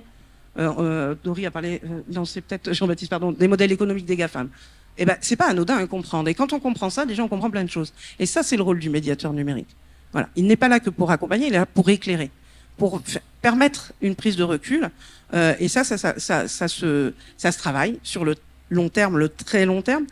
Tout à l'heure, tu as parlé, Dory, des acteurs de la politique, des acteurs de la jeunesse. Les acteurs de la jeunesse, ça, c'est des structures, enfin, des publics qui ont été ciblés et il y a eu un dispositif très structurant qui s'appelait les promeneurs du net, qui s'appelle toujours d'ailleurs les promeneurs du net. Porté par la CAF, effectivement. Porté par la CAF et qui visait à amener les éducateurs jeunesse à s'approprier les questions numériques. Et ben là, il y a un lien à faire avec les médiateurs numériques. Donc il y a eu des liens. Enfin, je sais que, en tout cas, sur le territoire de Romardèche, ça s'est fait parce qu'il y avait vraiment, ça permettait de sortir le médiateur de j'accompagne l'usager à je vais accompagner un professionnel. Et on va réfléchir de l'impact ensemble, etc. Demain, c'est peut-être ces professionnels de la santé, du médico-social et les auxiliaires de vie qu'il faudra accompagner. Pourquoi les médiateurs pourraient se saisir aussi de ces questions-là? Alors, c'est de l'accompagnement, je ne parle pas de formation. Parce que c'est des acteurs de proximité, voire d'hyper-proximité. Et que quand on est un auxiliaire de vie et qu'on fait une formation, qu'elle soit d'une semaine ou 8 jours, des fois on a des questions qui viennent après coup. Donc il y a besoin d'avoir... voilà, quand je parle vraiment d'écosystème, c'est vraiment aussi dans ce sens-là. Il faut qu'il y ait un lien qui soit très fort et qu'on identifie quels sont les rôles de chacun. Il faut créer une culture commune aussi. Il faut que chacun fasse un pas vers l'autre. Donc c'est vraiment une évolution du métier qui me semble assez important. Pour rebondir aussi sur ce qu'a dit tout à l'heure Jean-Baptiste, on a parlé de l'IA. C'est le sujet dont, on a vu que les mains se sont levées. C'est l'IA aujourd'hui, mais demain c'est quoi? Et donc c'est pour les médiateurs numériques, c'est un besoin de se nourrir en permanence pour pouvoir après renourrir les acteurs. Jean-Baptiste, il va pas aller sur tous les territoires en permanence, même si quand je l'appelle, il vient, il est gentil encore. mais voilà, le but des cafés IA, c'est de donner les outils pour que derrière, des acteurs comme les médiateurs numériques puissent eux aussi organiser leurs propres actions. Donc, on parle d'IA aujourd'hui, mais demain, ce sera certainement autre chose. Et donc, le médiateur numérique, il est jamais fini, je peux dire. Il est en évolution permanente. Donc, la formation, elle est en évolution permanente. Comment on fait pour faire que justement ils se mettent à jour? Alors effectivement, il faudrait les laisser partir et qu'ils puissent se déplacer. Mais il y a aussi la notion de formation et de commun de formation. Ce qu'essaie de faire la MEDNUM notamment, c'est comment, à partir d'une méthode, on arrive à définir comment des briques de formation peuvent s'articuler sans être dans la répétition, etc. Et puis dans le critère qualité, bien entendu. Donc ça peut être un moyen aussi. Voilà, tout ça pour dire. Pour conclure, juste, je pense que sur la médiation numérique, il faut accepter qu'on est sur le très long terme. Voilà. Et pour être sur le très long terme, donc sur la formation des médiateurs, mais sur la formation des usagers, sur l'acculturation des publics, la prise de recul, etc. Parce que c'est jamais terminé, parce que les évolutions sont permanentes. Et pour aller sur le long terme, il va falloir penser pérennisation. Et pour penser pérennisation, forcément, on va parler de financement. Et pour parler de financement, il me semble qu'il va falloir un moment qu'on réfléchisse un petit peu plus sérieusement mutualisation. C'est-à-dire qu'on a une injonction notamment, enfin je sais que l'État français est souvent montré du doigt parce qu'on renvoie des sous à l'Europe, on nous dit qu'il faut aller sur les fonds européens, une structure de médiation numérique ardéchoise ou drômoise ou cantalienne ou voilà, enfin une petite structure ne peut pas porter un fonds européen. J'ai moi-même porté du FSE pour le structure, à l'époque c'était Drôme-Ardèche. C'est juste financièrement et administrativement ingérable tout seul. Et il y a une prise de risque terrible. Donc cette mutualisation, il va falloir qu'on la réfléchisse pour obtenir des fonds européens notamment, mais surtout pour faire du coup, on va pas faire aller chercher du financement pour aller chercher du financement, mais c'est pour être dans des projets structurants, donc à une échelle aussi peut-être plus importante. Et du coup, il va falloir qu'on se pose aussi sérieusement la question de la structuration juridique. Là, si peut-être une solution, mais il y en a d'autres parce qu'il peut y avoir aussi plusieurs échelles territoriales en fonction des projets portés et des ambitions. Merci. Merci Garland. On t'applaudit. Oui, un commentaire juste complémentaire. Il y a des régions où il y a du FEDER qu'on peut débloquer sur les questions d'inclusion numérique. Sachez que la région Auvergne-Rhône-Alpes ne permet pas de débloquer du FEDER sur l'inclusion numérique, donc je le dis. Et donc c'est assez interrogeant quand même de voir qu'aussi, dans le cadre d'une politique nationale, parce que c'est du soutien européen, en fait, du coup, il y a des disparités territoriales. Du coup, qui viennent interroger aussi les modèles économiques des acteurs de la médiation numérique, puisque quand on peut pas activer le FEDER, reste le FSE, et le FSE, c'est des projets qui nécessitent des partenaires européens, alors que le FEDER, c'est du financement européen pour les territoires, alors qu'il y aurait la possibilité aussi de déployer un FEDER inclusion numérique. Donc c'est pour dire aussi qu'il y a des choix politiques qui pourraient peut-être, avec en effet une bonne acculturation des élus, qui pourraient bouger un peu. Ouais. Merci. Merci beaucoup Marine Jouan. Ce à quoi on assiste quand on écoute Dory et Garland, c'est l'émergence d'un métier, un référentiel métier, une structuration, une légitimité métier, parce que tout ça passe par le métier. D'ailleurs, j'ai pas posé la question, mais les gens dont la fiche de poste comporte mais de la médiation numérique, c'est combien aujourd'hui en France, en gros? Parce qu'ils sont partout, mais combien sont-ils? Je ne sais pas si c'est selon les organisateurs ou selon la police. Selon la police. Alors selon les organisateurs. La fiche. Et si on se limite à la fiche de poste, on est déjà bien en deçà de la réalité, puisqu'il y a... Parce que je parle pas des aidants, je parle pas des... Voilà. Moi j'ai en tête 7000, mais entre 7 et 8000, ouais. D'accord. Peut-être avec les conseillers, ça peut-être monter un petit peu. En intégrant les conseillers numériques. Ça marche. Donc ce métier, aujourd'hui, il y a un EDEC, vous allez nous expliquer ce que c'est, qui est en cours et qui concerne les métiers de la médiation numérique. Alors pour l'instant, il est ciblé sur le secteur privé associatif, si j'ai bien compris, c'est-à-dire les médiateurs du numérique qui évoluent dans des structures privées, indépendants et associatifs. Mais on verra tout à l'heure avec Bertrand Croisy comment peut-être on peut ouvrir ces conclusions et évidemment vers le secteur public. Je vous laisse nous raconter où on en est. Oui, merci beaucoup et merci Garland. En tout cas, tu m'as tendu pas mal de perches et Dory aussi avec vos deux interventions. Je vais juste commencer par vous expliquer ce qu'est un EDEC. Donc déjà préciser le terme. EDEC, ça veut dire engagement de développement de l'emploi et des compétences. Et c'est un terme un petit peu abscon pour désigner un temps de réflexion long terme avec de production de livrables type études sur des aspects de professionnalisation de filières professionnelles et les aspects prospectifs d'évolution des métiers. Il y a des EDEC dans tous les secteurs professionnels. Il y a des EDEC dans le secteur du nucléaire, dans plein de secteurs industriels très variés. Et on a souhaité, nous en tout cas à la NCT, faire en sorte qu'il y ait un EDEC inclusion numérique qui soit lancé Alors pour les aspects un petit peu de cuisine, un EDEC c'est toujours lancé en partenariat avec le ministère du Travail, hein, parce que comme il s'agit en fait de penser la professionnalisation de branches professionnelles, les évolutions métiers, etc. Ça se fait toujours avec le ministère du Travail et avec un ou plusieurs OPCO des branches professionnelles concernées. En l'occurrence, là, l'OPCO qui nous intéresse et qui, au final, l'OPCO de la cohésion sociale, c'est l'OPCO Uniformation, qui, notamment les branches, par exemple, famille rurale, aide à domicile, les PIMS, pas mal d'animateurs socioculturels, pour citer que. Il y a une vingtaine de branches en tout, donc je vais pas toutes les citer. Et pour compléter ce que disait Sébastien, un EDEC, c'est toujours sur le secteur privé. Donc voilà, c'est pas nous qui avons délimité le périmètre pour dire ça doit concerner uniquement le secteur privé. Un EDEC est toujours sur le secteur privé parce que, historiquement, c'est comme ça. Ça veut pas dire que tout ce qui se passe dans le secteur public n'a pas d'intérêt, au contraire, et j'y reviendrai tout à l'heure, mais c'est simplement que voilà, historiquement, les EDEC sont sur le secteur privé et que même s'il y a aussi des dynamiques qui sont globales et qui sont communes au secteur privé et au secteur public, des questions aussi se posent différemment. Je pense notamment à la question de la formation, les modalités de formation, les modalités de financement de la formation. On parlait tout à l'heure des catégories A, B, C dans la territoriale, etc. Ça se pose pas forcément de la même manière dans le secteur privé également. Donc, il y a quand même aussi un enjeu de distinguer les problématiques.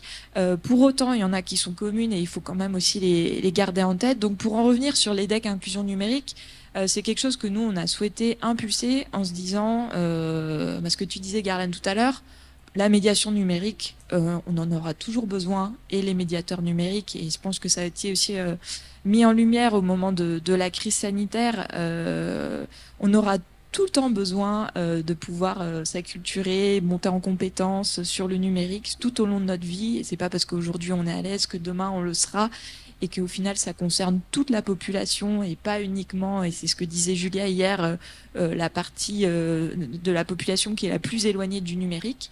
Et donc, en ce sens, on a la vraie conviction que les médiateurs numériques, c'est un vrai métier qui doit être reconnu, qui doit être soutenu, mis en lumière auprès de leurs employeurs aussi. Et je pense que le dispositif conseiller numérique a, en tout cas, c'est un de ses points positifs, il me semble, a vraiment permis de rendre plus visible le travail de médiation numérique au sein des collectivités territoriales, mais aussi au sein du secteur privé et des associations qui œuvrent sur l'inclusion numérique de la population. L'EDEC inclusion numérique, l'objectif, c'est vraiment de pouvoir accompagner la professionnalisation du secteur, d'essayer de prendre en compte le problème du manque de reconnaissance et de valorisation des compétences de ces professionnels qui aujourd'hui sont pas suffisamment valorisés sous tous les aspects, et l'idée vraiment de l'EDEC, c'est de questionner toutes ces problématiques-là, depuis les questions de formation, de certification, la question aussi de la rémunération, parce que Garland, tu disais, il y a une très grande diversité aussi au sein de la médiation numérique. Ça peut être de professionnels qui font de l'accompagnement à des professionnels qui en font, mais qui ont aussi un profil plus chef de projet, qui sont en capacité de monter des dossiers de recherche de financement pour leur structure. Donc on a aussi une grande variété, et c'est pas du tout un secteur qui est uniforme et homogène. Et donc, cet EDEC, il a été lancé en 2023, donc avec l'OPCO Uniformation et la DGEFP.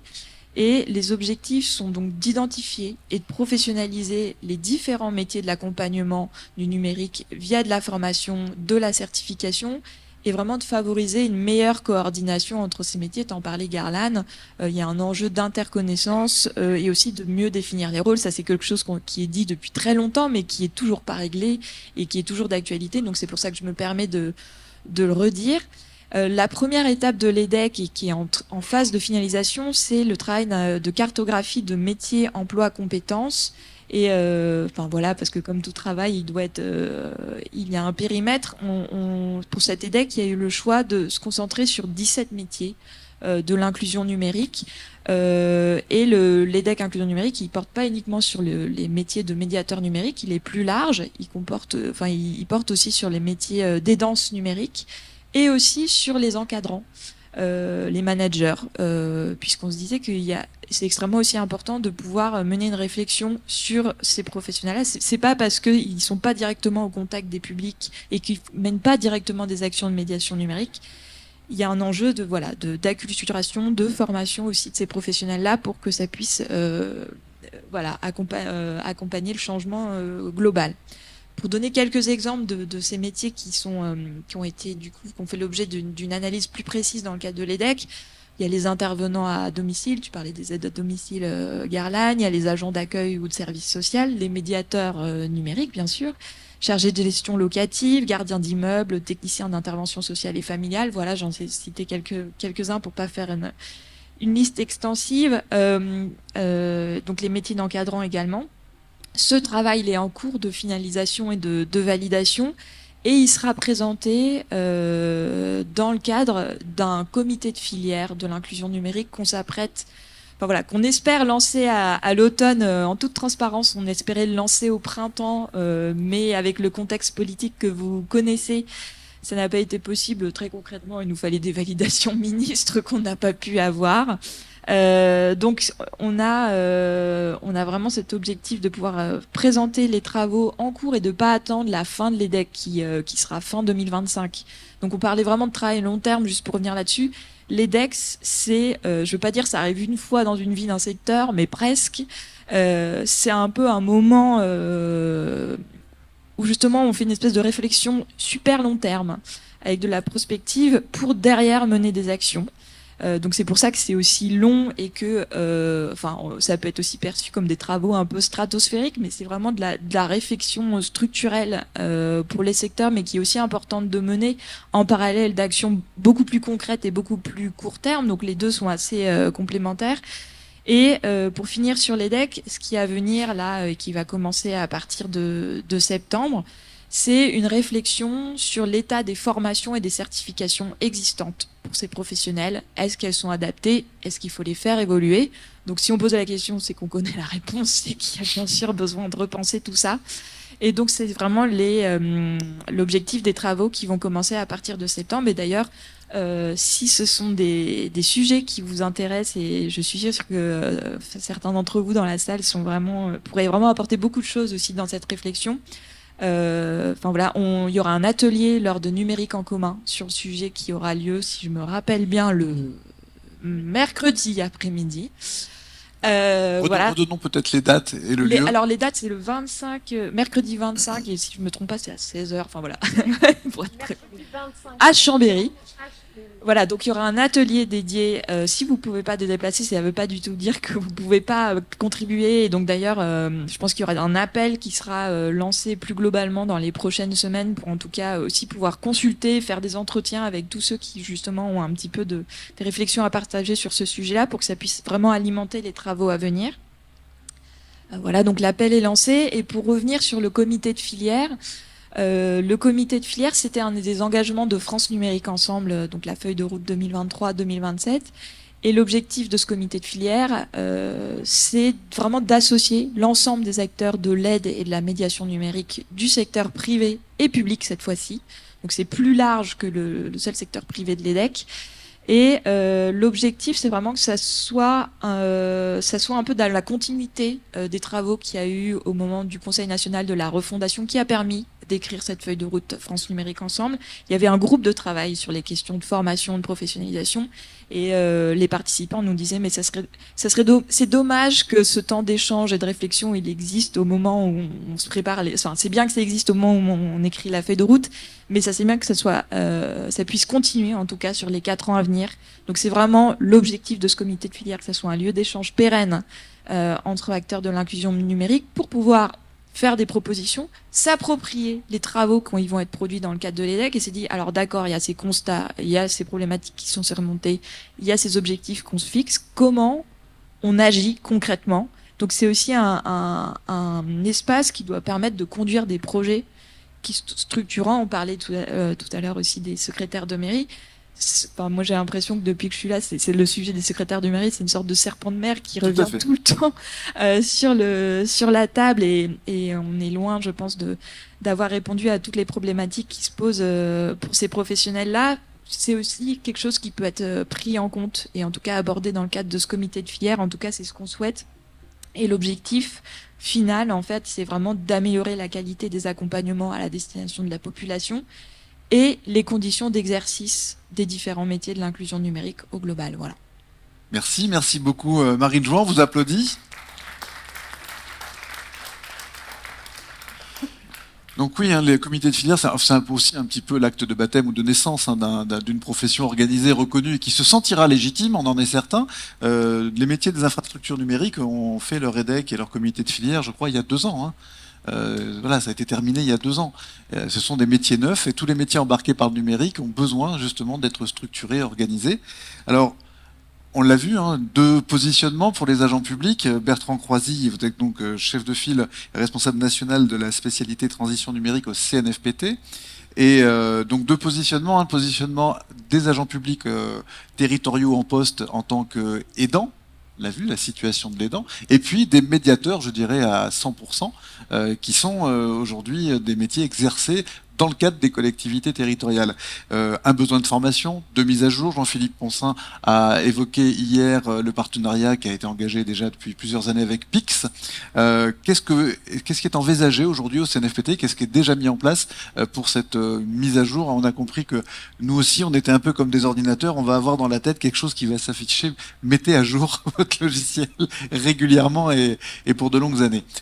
Racontez-nous. Bonjour à tous. Alors d'abord, un grand merci pour l'invitation. Merci à Jean-Philippe aussi de m'avoir invité. C'est ma première venue ici à Ruralytic. Et j'étais enchanté d'être là depuis mercredi puisque on a entendu plein de choses qui résonnent et qui rebondissent et qui se font l'écho les unes vis-à-vis des autres, en particulier sur ces questions de transversalité, de commun, de légitimité. Enfin voilà, merci à tous les intervenants qui ont évoqué tous ces sujets. Côté CNFPT, alors pas côté CNFPT, mais ce que j'ai retenu aussi de ces 3 jours, c'est que très clairement, on a vu et on voit que les professionnels de la médiation numérique, ils sont des profils très hétéroclites, éparpillés dans des secteurs et des structures disparates, avec des appellations complètement différentes. On entend conseiller numérique, médiateur numérique, aidant numérique. Je suis persuadé que si on se posait les uns les autres, donnez-nous votre définition de ce que c'est qu'un médiateur numérique ou d'un conseiller numérique, on aurait quasiment tous les uns les autres des définitions plus ou moins différentes au regard de notre secteur d'activité, fonction, etc. etc. Traditionnellement, la médiation numérique, en tout cas dans les collectivités territoriales, est considérée comme une fonction appui, voire annexe, mais ça se retrouve un peu partout, voire annexe à un métier. Exemple, les bibliothécaires se sont très rapidement trouvés confrontés à des demandes d'usagers sur l'accompagnement à de la médiation, à l'accompagnement lorsque, par exemple, la formalisation des réseaux des bibliothèques est arrivée en France. Et comme Marine l'a soulevé, la plupart des professionnels du secteur sont toujours pas certifiés aujourd'hui. Et j'allais chercher effectivement des statistiques sur le sujet. Et aujourd'hui, on a moins de 32% des médiateurs numériques qui ont un diplôme en rapport avec le secteur, en fait. Donc voilà. D'accord. Ça dit ce que ça explique en partie aussi ce souci de légitimité. Exactement. Donc, on est extrêmement, au CNFPT, on est extrêmement attentif aux conclusions et aux travaux qui vont sortir de ce fameux EDEC, puisque, vous l'avez compris, côté CNFPT, à ce jour, le conseiller numérique renvoie plus à une fonction qu'à un métier, et qui ne traite pas spécifiquement de la médiation numérique, qui traite bien entendu de ce sujet de la médiation numérique, mais aujourd'hui, on n'a pas un métier dans la fonction publique territoriale, médiateur numérique.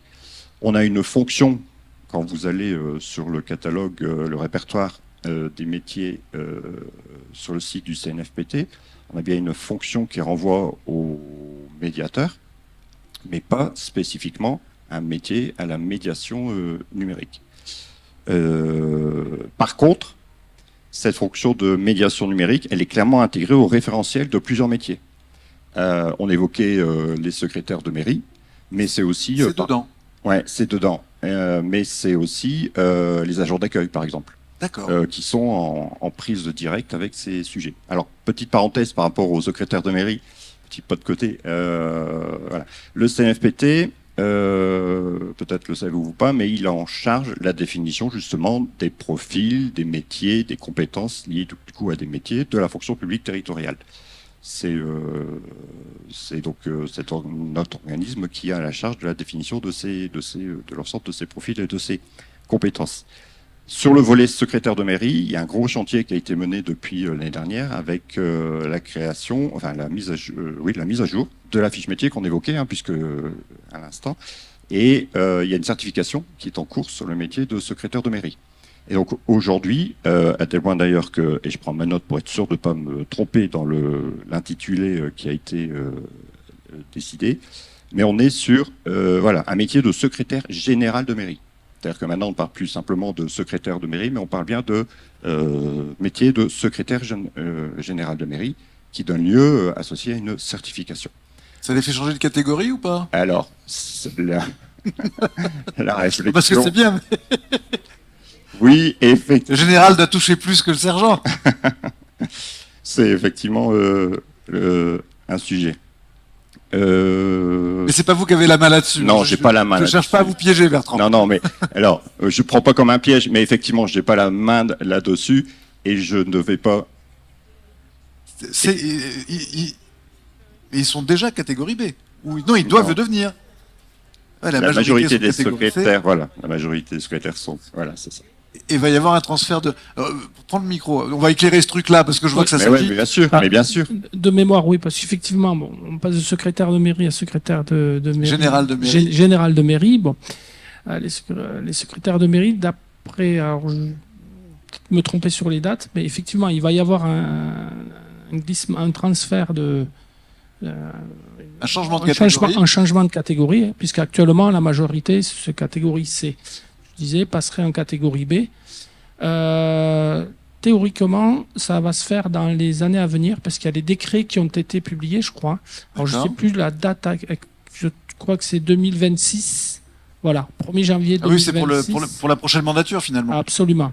Et D'accord. effectivement, il y a d'une part les secrétaires généraux de mairie qui sont en poste, et puis il y avait la deuxième problématique de l'attractivité de ce métier. Bon. Et oui, effectivement, encore un de plus, avec des problèmes d'attractivité. Effectivement, il y a une refonte de la fiche de poste, fiche de mission, C'est ça. pour pouvoir intégrer et pouvoir rendre beaucoup plus attractif sur ce métier. Donc voilà. Merci pour cet éclaircissement. Bertrand, je vous redonne la main. Et donc, du coup, la fiche de poste, effectivement, mise à jour avec un certain nombre de compétences.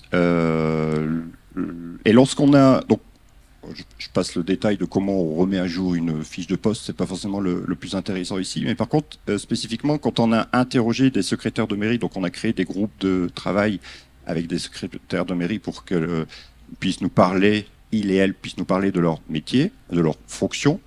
Forcément, le sujet du numérique est arrivé sur la table. Et quand on leur demandait si vous deviez nous évoquer les sujets autour du numérique vraiment prégnants dans votre métier, nécessairement le sujet de la maîtrise des outils bureautiques était là. Beaucoup sur le volet RGPD, curieusement, pas curieusement ou pas en l'occurrence, mais en tout cas... Non, mais il y a une inquiétude, il y a quand même beaucoup de flou juridique, il y a une insécurité réglementaire. Exactement. Oui. Et puis sur le volet cybersécurité. C'était alors après il y avait plein d'autres sujets, mais c'était vraiment les trois grandes entrées un peu particulières qui intervenaient. Et je mets de côté bien entendu l'usage des outils métiers qui sont intégrés réellement à leur fonction. Mais sur le volet acculturation générale en numérique, c'était ces trois sujets qui étaient portés.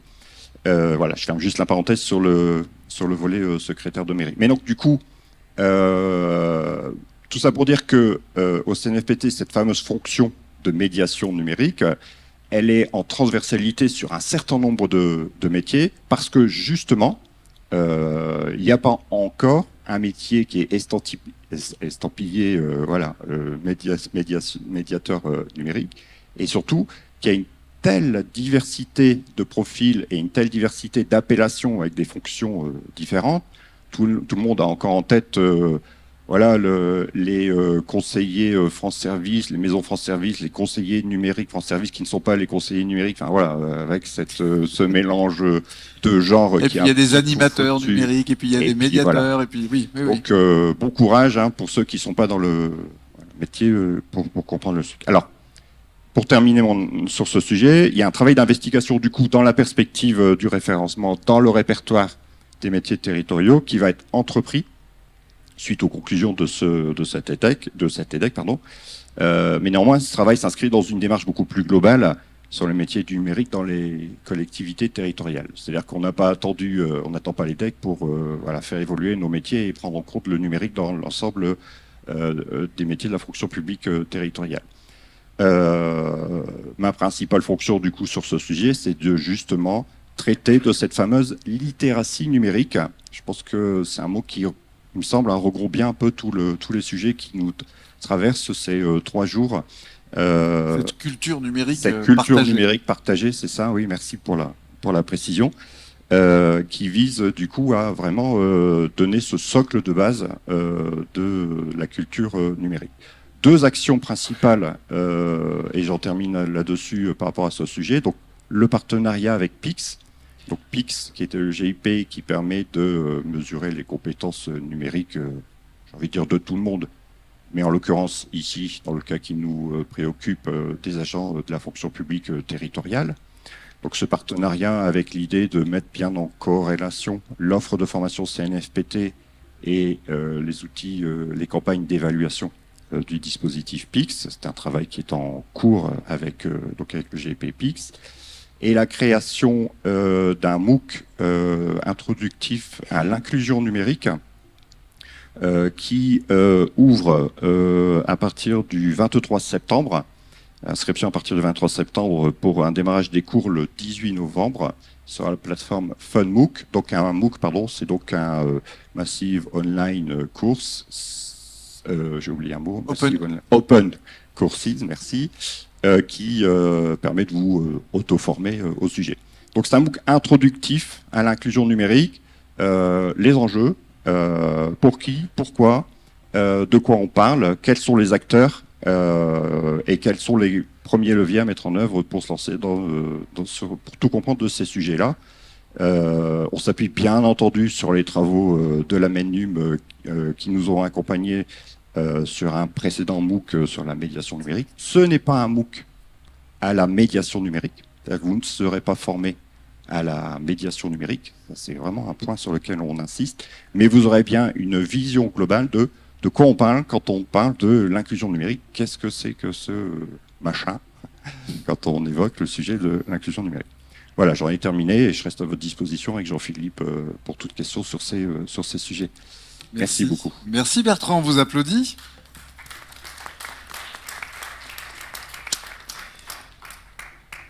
Sur le terrain, comment ça se passe? C'est un peu l'objet du partage qu'on va avoir avec Stéphane Gardet et Vincent Poyer. Je vous présente tous les deux. Stéphane, donc tu es formateur en inclusion numérique, mais tu as pendant plusieurs années animé, coordonné les conseillers numériques Puy-de-Dôme et Cantal. Et donc on va voir avec toi quels sont les profils, les attendus peut-être des témoignages par rapport à ce qu'ils vivent, les difficultés qu'ils rencontrent, mais aussi les satisfactions qu'ils enregistrent. Donc on va aborder ce sujet-là sur nos territoires, et puis juste après on partagera avec Vincent Poyer son quotidien également et celui de ses équipes, puisque Vincent tu es le pilote, voire par quelquefois le chauffeur du bus Cybercantal. Non, tu n'as pas le permis poids lourd. Il n'a pas le poids lourd, donc il est tranquille avec ça. Mais voilà, c'est un travail de fourmi, et c'est l'aller vers que chacun d'entre nous espère et attend dans nos ruralités. Donc Stéphane, retour d'expérience sur les conseillers numériques tout court, puisqu'on dit plus France Service, du territoire Puy-de-Dôme et Cantal. Merci Sébastien, bonjour à tous et à toutes. Si tu me le permets, je vais faire passerelle entre les éléments évoqués et du national au local, apporter ma modeste pierre à la contribution de clarification puisque nous, voilà, là où nous en sommes aujourd'hui, effectivement, j'ai entendu des termes littératie, culture numérique, etc. Et pour parler des médiateurs et des acteurs de la médiation numérique sur le terrain, localement, et le local que je vais vous partager peut résonner avec celui que vous connaissez, la culture numérique pour tous. Judith Ardon évoquait en préambule, en table ronde mardi, le fait que le fait numérique et l'appropriation de ce qu'on appelle le numérique aujourd'hui n'est pas que technique. On l'a évoqué plusieurs fois, l'outil ne fait pas la pratique. Ce n'est pas parce que j'ai une voiture que je sais conduire la voiture. Et donc, ça nécessite une appropriation, pas seulement de l'outil et de la technologie, mais bien plus largement, et on évoquait la littératie, la culture numérique, c'est pour moi trois points essentiels que sont savoir utiliser le numérique, c'est l'aspect technique, savoir comprendre le numérique, et ça, c'est l'aspect réflexif, et puis pouvoir interagir, être acteur, créer, interagir en territoire numérique, puisqu'on a le territoire tangible, physique, et le numérique élargit notre territoire, et on dit dématérialiser, etc., les procédures, etc. Je suis désolé, en fait, on numérise et on déplace en territoire numérique, mais les données sont bien matérielles. Elles sont d'ailleurs hébergées dans des lieux consommateurs d'énergie, etc. Voilà, les données numériques existent. Voilà, ça n'est pas virtuel, c'est bien réel. D'ailleurs, je peux être condamné pénalement pour des propos que je tiens sur les réseaux, par exemple, parce que, voilà, sous prétexte que c'est virtuel, je pourrais bien faire tout et n'importe quoi. C'est pas ton avatar qui ira en prison à ta place, non? Non, en tous les cas, ce monde numérique est bien réel. Il est pour moi une extension de notre territoire et de nos pratiques. Et ces pratiques-là ne passent pas que par un outil. Alors, outil, connexion, bien sûr, en préalable, mais ça nécessite aussi de pouvoir comprendre le monde et la société dans laquelle j'évolue pour en être acteur, y compris pour refuser. Moi, je n'ai pas TikTok. Pour autant, je dois, en tant que parent, savoir ce qu'est TikTok, parce que mes enfants, peut-être, vont l'utiliser. En tout cas, je peux aussi participer à des échanges, etc., citoyenneté et autres points qui ont été évoqués. Tout ça pour revenir sur le sujet et arriver au local, et au point que tu évoquais avec le terrain. Du national au local, on a évoqué les hubs territoriaux pour l'inclusion numérique, qui sont une des mesures de la première stratégie nationale pour un numérique inclusif. Et donc, sur la région Auvergne-Rhône-Alpes, il y a le hub Inora pour l'inclusion numérique en Auvergne-Rhône-Alpes, qui est composé de référents territoriaux. Ces référents territoriaux ont à la fois un ancrage territorial et une expertise sur ces questions. On a tous 15-20 ans autour de ces problématiques, de pratiques autour de ces problématiques. Et donc, on fait le lien à travers le hub entre le national et le local.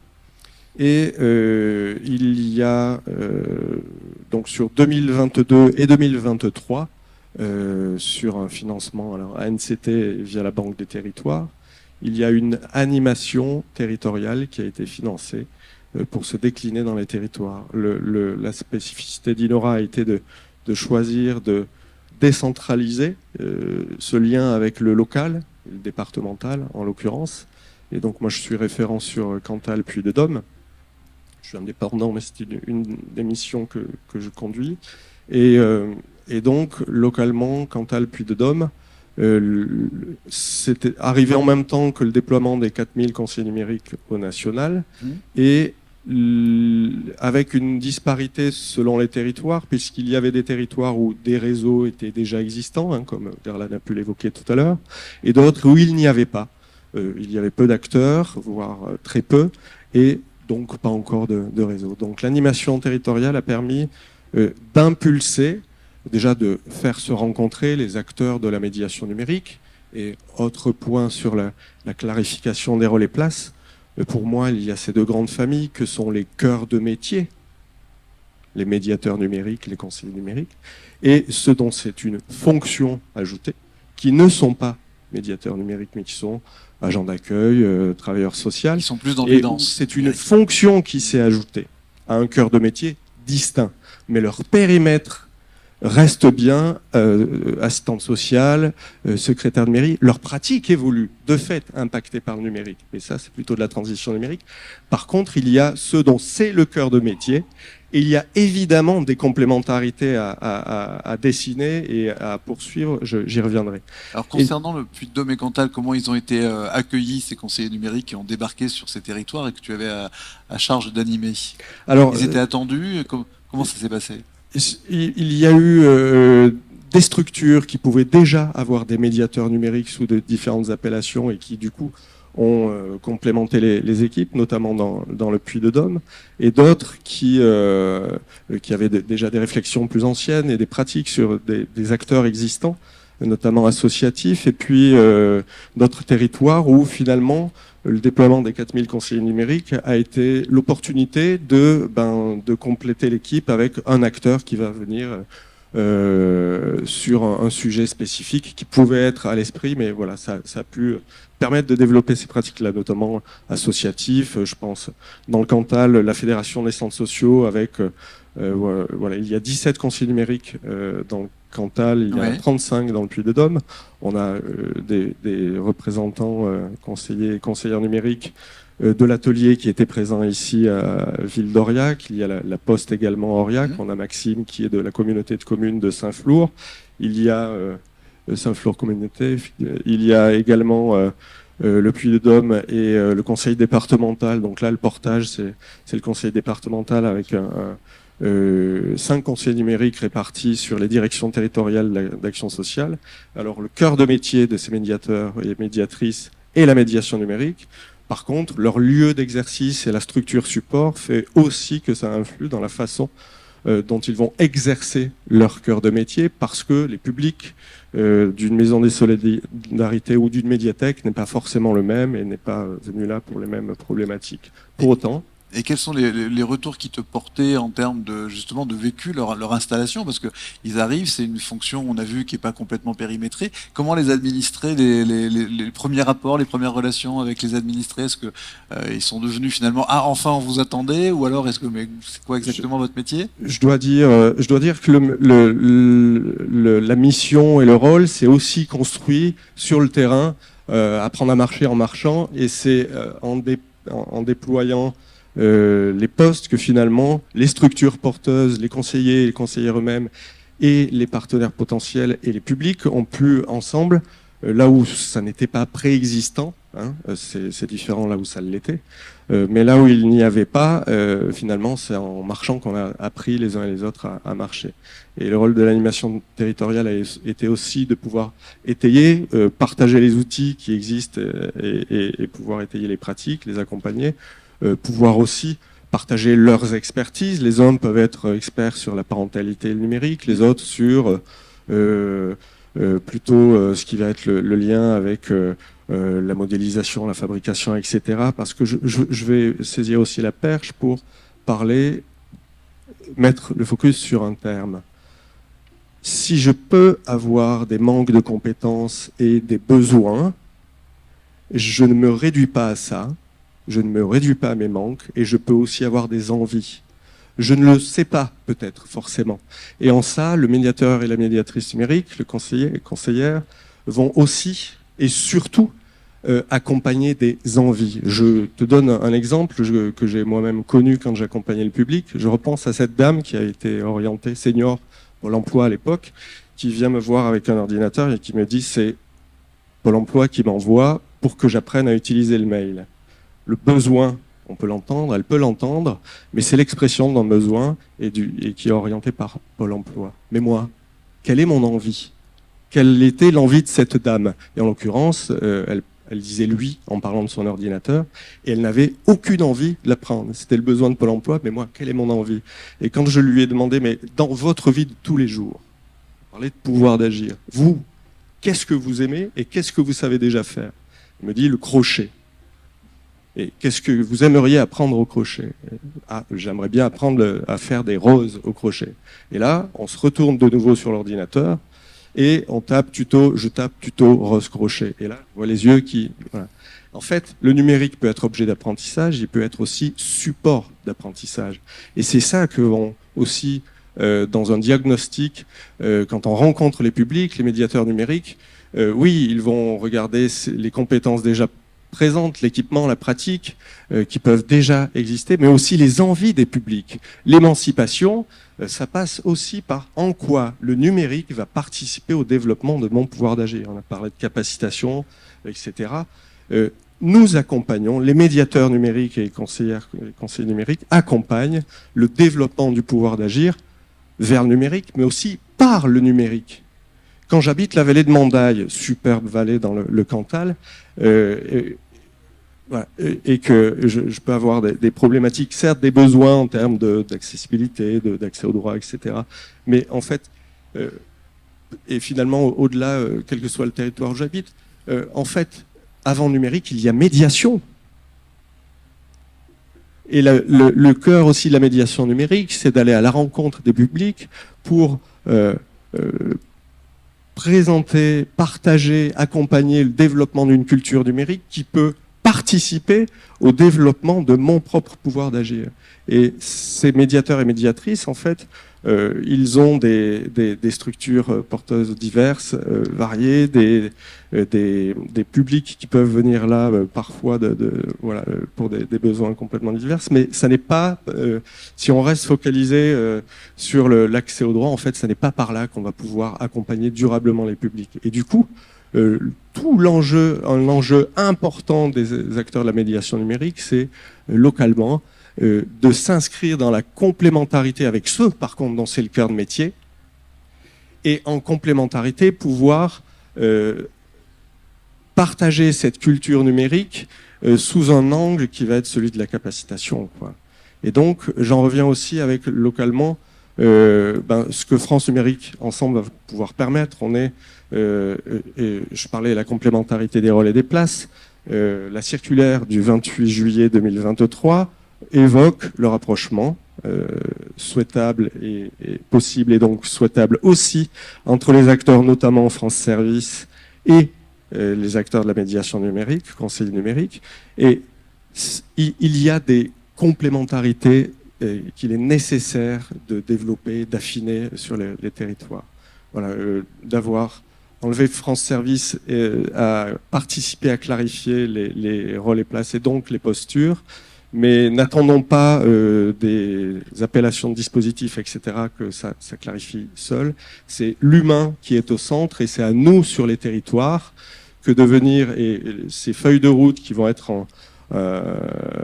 qui sont en élaboration, et cet après-midi, on présente au conseil départemental le diagnostic territorial et la mise en perspective de la feuille de route Cantal. Il va y avoir dans le Puy-de-Dôme prochainement, idem, présentation de la feuille de route et du plan d'action dans tous les territoires proches de chez vous, c'est le cas aussi, et où il va y avoir des ateliers de co-construction de ces feuilles de route et plans d'action. Et là, on a évidemment, le plus grand nombre est invité, et ça va participer déjà à l'interconnaissance locale, à la réflexion qui évidemment se doit d'être écosystémique et très locale. Voilà, c'est sur une EPCI que ça se construit, c'est à l'échelle du département, et je salue les élus du département, le président et Madame Cabekas qui est vice-présidente au numérique, qui, pour le coup, voilà, c'est l'échelon local, on arrive sur la territorialisation, et c'est là que nous allons pouvoir, acteurs, partager nos pratiques, nos complémentarités. Et les conseillers et conseillères qui sont là font un travail extraordinaire. Je vais, pour le coup, partager les chiffres. Ici, Cantal, c'est depuis novembre 2020 jusqu'à juillet 2024, c'est quasi 25 000 accompagnements et 14 000 personnes qui ont pu bénéficier sur le territoire des actions réalisées quotidiennement par les acteurs de la médiation numérique, que sont les conseillers et conseillères numériques. Merci. Et dans le Puy-de-Dôme, également des chiffres importants, donc qui sont au-delà, puisqu'il y a 35 conseillers et conseillères numériques. Mais voilà, en tous les cas, on est sur des volumes importants et sur on arrive à un moment où les réflexions autour de l'élaboration de feuilles de route et plans d'action de France Numérique Ensemble vont être finalement aussi une formidable opportunité pour qu'on, localement, on se réunisse sur ces questions-là et qu'on structure, on participe à structurer alors et les filières et les complémentarités des acteurs et des actions. Merci avec des Stéphane. actions aussi, et j'en termine là, qui peuvent être des initiatives locales et d'élus locaux. Dans le Puy-de-Dôme, du côté de Bansa et la Mongie, on a 2 élus qui se sont rendus compte de problématiques, qui ont monté une asso et qui ont mis en place des actions d'accompagnement de médiation numérique, qui sont aussi le bénévolat complémentaire. Et voilà, il faut articuler en structurant, et ça va être l'occasion. Merci. Merci beaucoup. On vous applaudit, Stéphane. Merci pour passer le micro à Vincent. Il y a effectivement aussi de la génération spontanée à l'initiative d'élus locaux sur la mise en place d'actions de médiation numérique. Vincent Poyer, chargé de la médiation numérique du bus Cybercantal ici dans le Cantal. Votre témoignage, alors pourquoi cette démarche d'aller vers et quels sont les sujets qui sont le plus souvent demandés, abordés par les administrés? Bonjour à tous. Alors tout d'abord, je vais vous parler un petit peu du pourquoi d'un dispositif mobile sur le département. Alors pour comprendre ce dispositif, il faut aborder 3 points importants. Le premier, c'est que le Cantal est un département rural de moyenne montagne avec une population qui est disséminée sur un territoire assez important. Le deuxième point, c'est que comme beaucoup de départements en France, nous avons une population vieillissante. Nous avons à peu près 37% de notre population qui a plus de 60 ans. Et le troisième point, c'est que depuis quelques années, on assiste à une dématérialisation des services. Une dématérialisation des services, ça implique l'utilisation des outils numériques pour pouvoir accéder pour en avoir les usages. Et le deuxième point, c'est d'avoir aussi des compétences et des connaissances dans le milieu de l'administration. C'est-à-dire qu'avant, on confiait la démarche, et maintenant, c'est l'usager qui fait la démarche. Tout à fait. Donc, par rapport à ces éléments, on va voir que nous avons des publics qui sont éloignés géographiquement, qui sont isolés, qui sont éloignés des services et qui sont donc aussi éloignés des usages. Donc, ça peut générer un sentiment d'abandon aussi, un sentiment, les gens se sentent un peu démunis. Et on a une part de notre population qui ressent de l'incompréhension, parce qu'on transforme un modèle qui existait depuis, des dizaines d'années. Qu'ils ont toujours connu. Voilà, c'est ça. C'est un système qui existait depuis des dizaines d'années, et d'un coup, en quelques années, très rapidement, on transforme totalement le dispositif. Donc, par rapport à cette problématique, en 2020, le conseil départemental a mis en place le projet Cybercantal le bus, qui fait partie de la stratégie de développement des usages et des services numériques qui a été votée par le conseil départemental en 2019. Voilà. Donc pour vous donner à l'époque, quand ce projet a été créé, il y avait peu de médiation numérique, il n'y avait pas encore les conseillers numériques, et nous n'avions que une dizaine de maisons France Service ou maisons de service, on pourrait dire à l'époque, sur le territoire. Donc, ce projet a été mis en place pour une bonne raison, c'est porter les services, au-delà du numérique, je vais élargir un petit peu, porter les services sur l'ensemble du territoire, au plus près des Cantaliens, voilà, et assurer une présence justement de ces services dans les zones éloignées. Voilà pourquoi le conseil départemental a mis ce dispositif en place. Alors, quand on parle de zones éloignées, on va parler, par exemple, pour vous donner un exemple, nous avons plus de la moitié de nos communes qui ont moins de 300 habitants. Ouais. Voilà. Et sachant que sur ces 300 habitants, c'est pas un bourg. Voilà, oui, c'est des habitats dispersés. Voilà, oui. c'est un habitat dispersé. Donc, d'où l'intérêt de porter le service au plus près et d'assurer une présence sur le territoire. Alors c'est une présence effectivement régulière, il y a des dates, il y a un calendrier qui est communiqué, j'imagine, par les mairies, etc. Et donc quand les gens montent dans le bus, quand c'est la journée où vous arrivez, vous êtes en permanence, je sais pas, ça peut être à Massiac, ça peut être à Saint-Projet-de-Salaire par exemple, Voilà, par exemple. au hasard.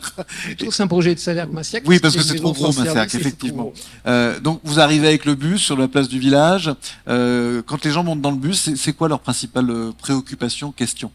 Alors au niveau de l'accueil, on va se retrouver un petit peu sur les mêmes demandes que les conseillers numériques ou les conseillers France Service, puisque nous en fait on est une structure hybride. Nous ne sommes pas conseillers numériques, mais moi j'ai été médiateur numérique pendant longtemps. Je le suis toujours en fait sans le statut de conseiller numérique. Mais donc nous associons le numérique et l'administratif. Donc c'est quoi les principales demandes? Alors les principales demandes, on va être sur des demandes, par exemple, sur les partenaires, les principaux partenaires. Donc ça va être des cartes grises, ça va être des pré-demandes de titres d'identité, ça va être des renouvellements de cartes vitales. Voilà, voilà, c'est du concret. Voilà, c'est des choses toutes simples. Et à savoir que pour toutes ces démarches, il y a une co-construction en fait avec l'usager. Déjà, parce que souvent déjà les personnes viennent mais sans avoir les questions, si vous voulez. Ils ont un problème, ils n'ont pas une question. Oui, ils ont un problème, effectivement. Voilà, il y a un truc qui ne va pas. Donc on parle beaucoup de numérique, mais au-delà du numérique, on va revenir sur des choses simples, voilà, formuler un problème. Et nous, en fait, la première chose qu'on va faire, c'est on va analyser le problème et trouver le bon outil, qu'il soit numérique ou pas, d'ailleurs, pour pouvoir résoudre ce problème. Et il y a un gros travail avant le travail numérique et d'accompagnement, il y a un gros travail d'écoute, il y a un travail de compréhension et il y a un travail aussi pour rassurer les personnes qui viennent. Je pense que ça a été évoqué tout à l'heure par Stéphane, il n'y a pas que le numérique. Le numérique, c'est juste un outil, on en a parlé pour l'IA également tout à l'heure. Voilà, il faut se réapproprier le numérique comme un outil et l'utiliser en fonction des besoins des usagers et en fonction de leur volonté aussi. Tout le monde ne pourra pas, je vois par rapport à nos publics, devenir un utilisateur du numérique. Parce que, par exemple, j'ai une dame, la semaine dernière, à 90 ans, elle refuse, quoi. Mais c'est pas grave, on va utiliser quand même, on va le faire ensemble, voilà. Mais voilà, donc il faut considérer ça. Voilà. Et dernière question, du point de vue des élus locaux qui accueillent aujourd'hui sur leur place le bus, est-ce que vous avez des retours? Est-ce qu'ils vous disent, ou ils disent au département, bah oui, ça marche bien, on est content, les gens sont contents? Est-ce qu'ils expriment quelque chose? Alors il y a deux retours. Ah oui, en effet, c'est mieux comme ça. Non, tout à fait. Donc je vais parler devant le micro, excusez-moi. En fait, il y a deux bons retours pour nous. Déjà, les retours usagers. Première chose, ils sont ravis d'avoir une écoute. Je vous dis déjà, avant de parler de numérique ou d'outils, de quoi que ce soit, ils sont heureux d'avoir une écoute, de pouvoir formuler leurs problèmes, poser les bonnes questions et trouver des solutions. Voilà. Ça, c'est le premier point. Il y a la présence des services qui est important sur un territoire. Parce qu'on voit quand même que nos petites communes, parfois, sont en souffrance, quoi. On voit bien que le monde change, il y a une transformation du monde, et on a besoin de dynamique. On a besoin de collaboration. Passe quelque chose, Voilà. Par exemple, les communes, les communautés de communes sont nos partenaires pour Cybercantal de Bus. Nous travaillons en conciliation sur le choix des communes, sur les actions qu'on mène. Sur certaines communautés de communes, on va travailler avec des conseillers numériques. Je vois Maxime qui est là, nous avons eu l'occasion de travailler ensemble. On travaille avec le conseiller d'Aude-Terre, on travaille avec le conseiller de Pays de Gentiane. Voilà. Et les élus sont satisfaits? Ils sont contents de ce retour-là? Alors, en tout cas, on rencontre pas trop les élus des Comcom, mais on va rencontrer les maires qui, eux, sont satisfaits. Bon. Et ça, c'est important. Voilà. Eh ben, on va continuer. Bravo. On vous applaudit à la fois pour votre intervention et puis votre action quotidienne dans les territoires cantaliens. On applaudit l'ensemble de nos panélistes, si vous le voulez bien.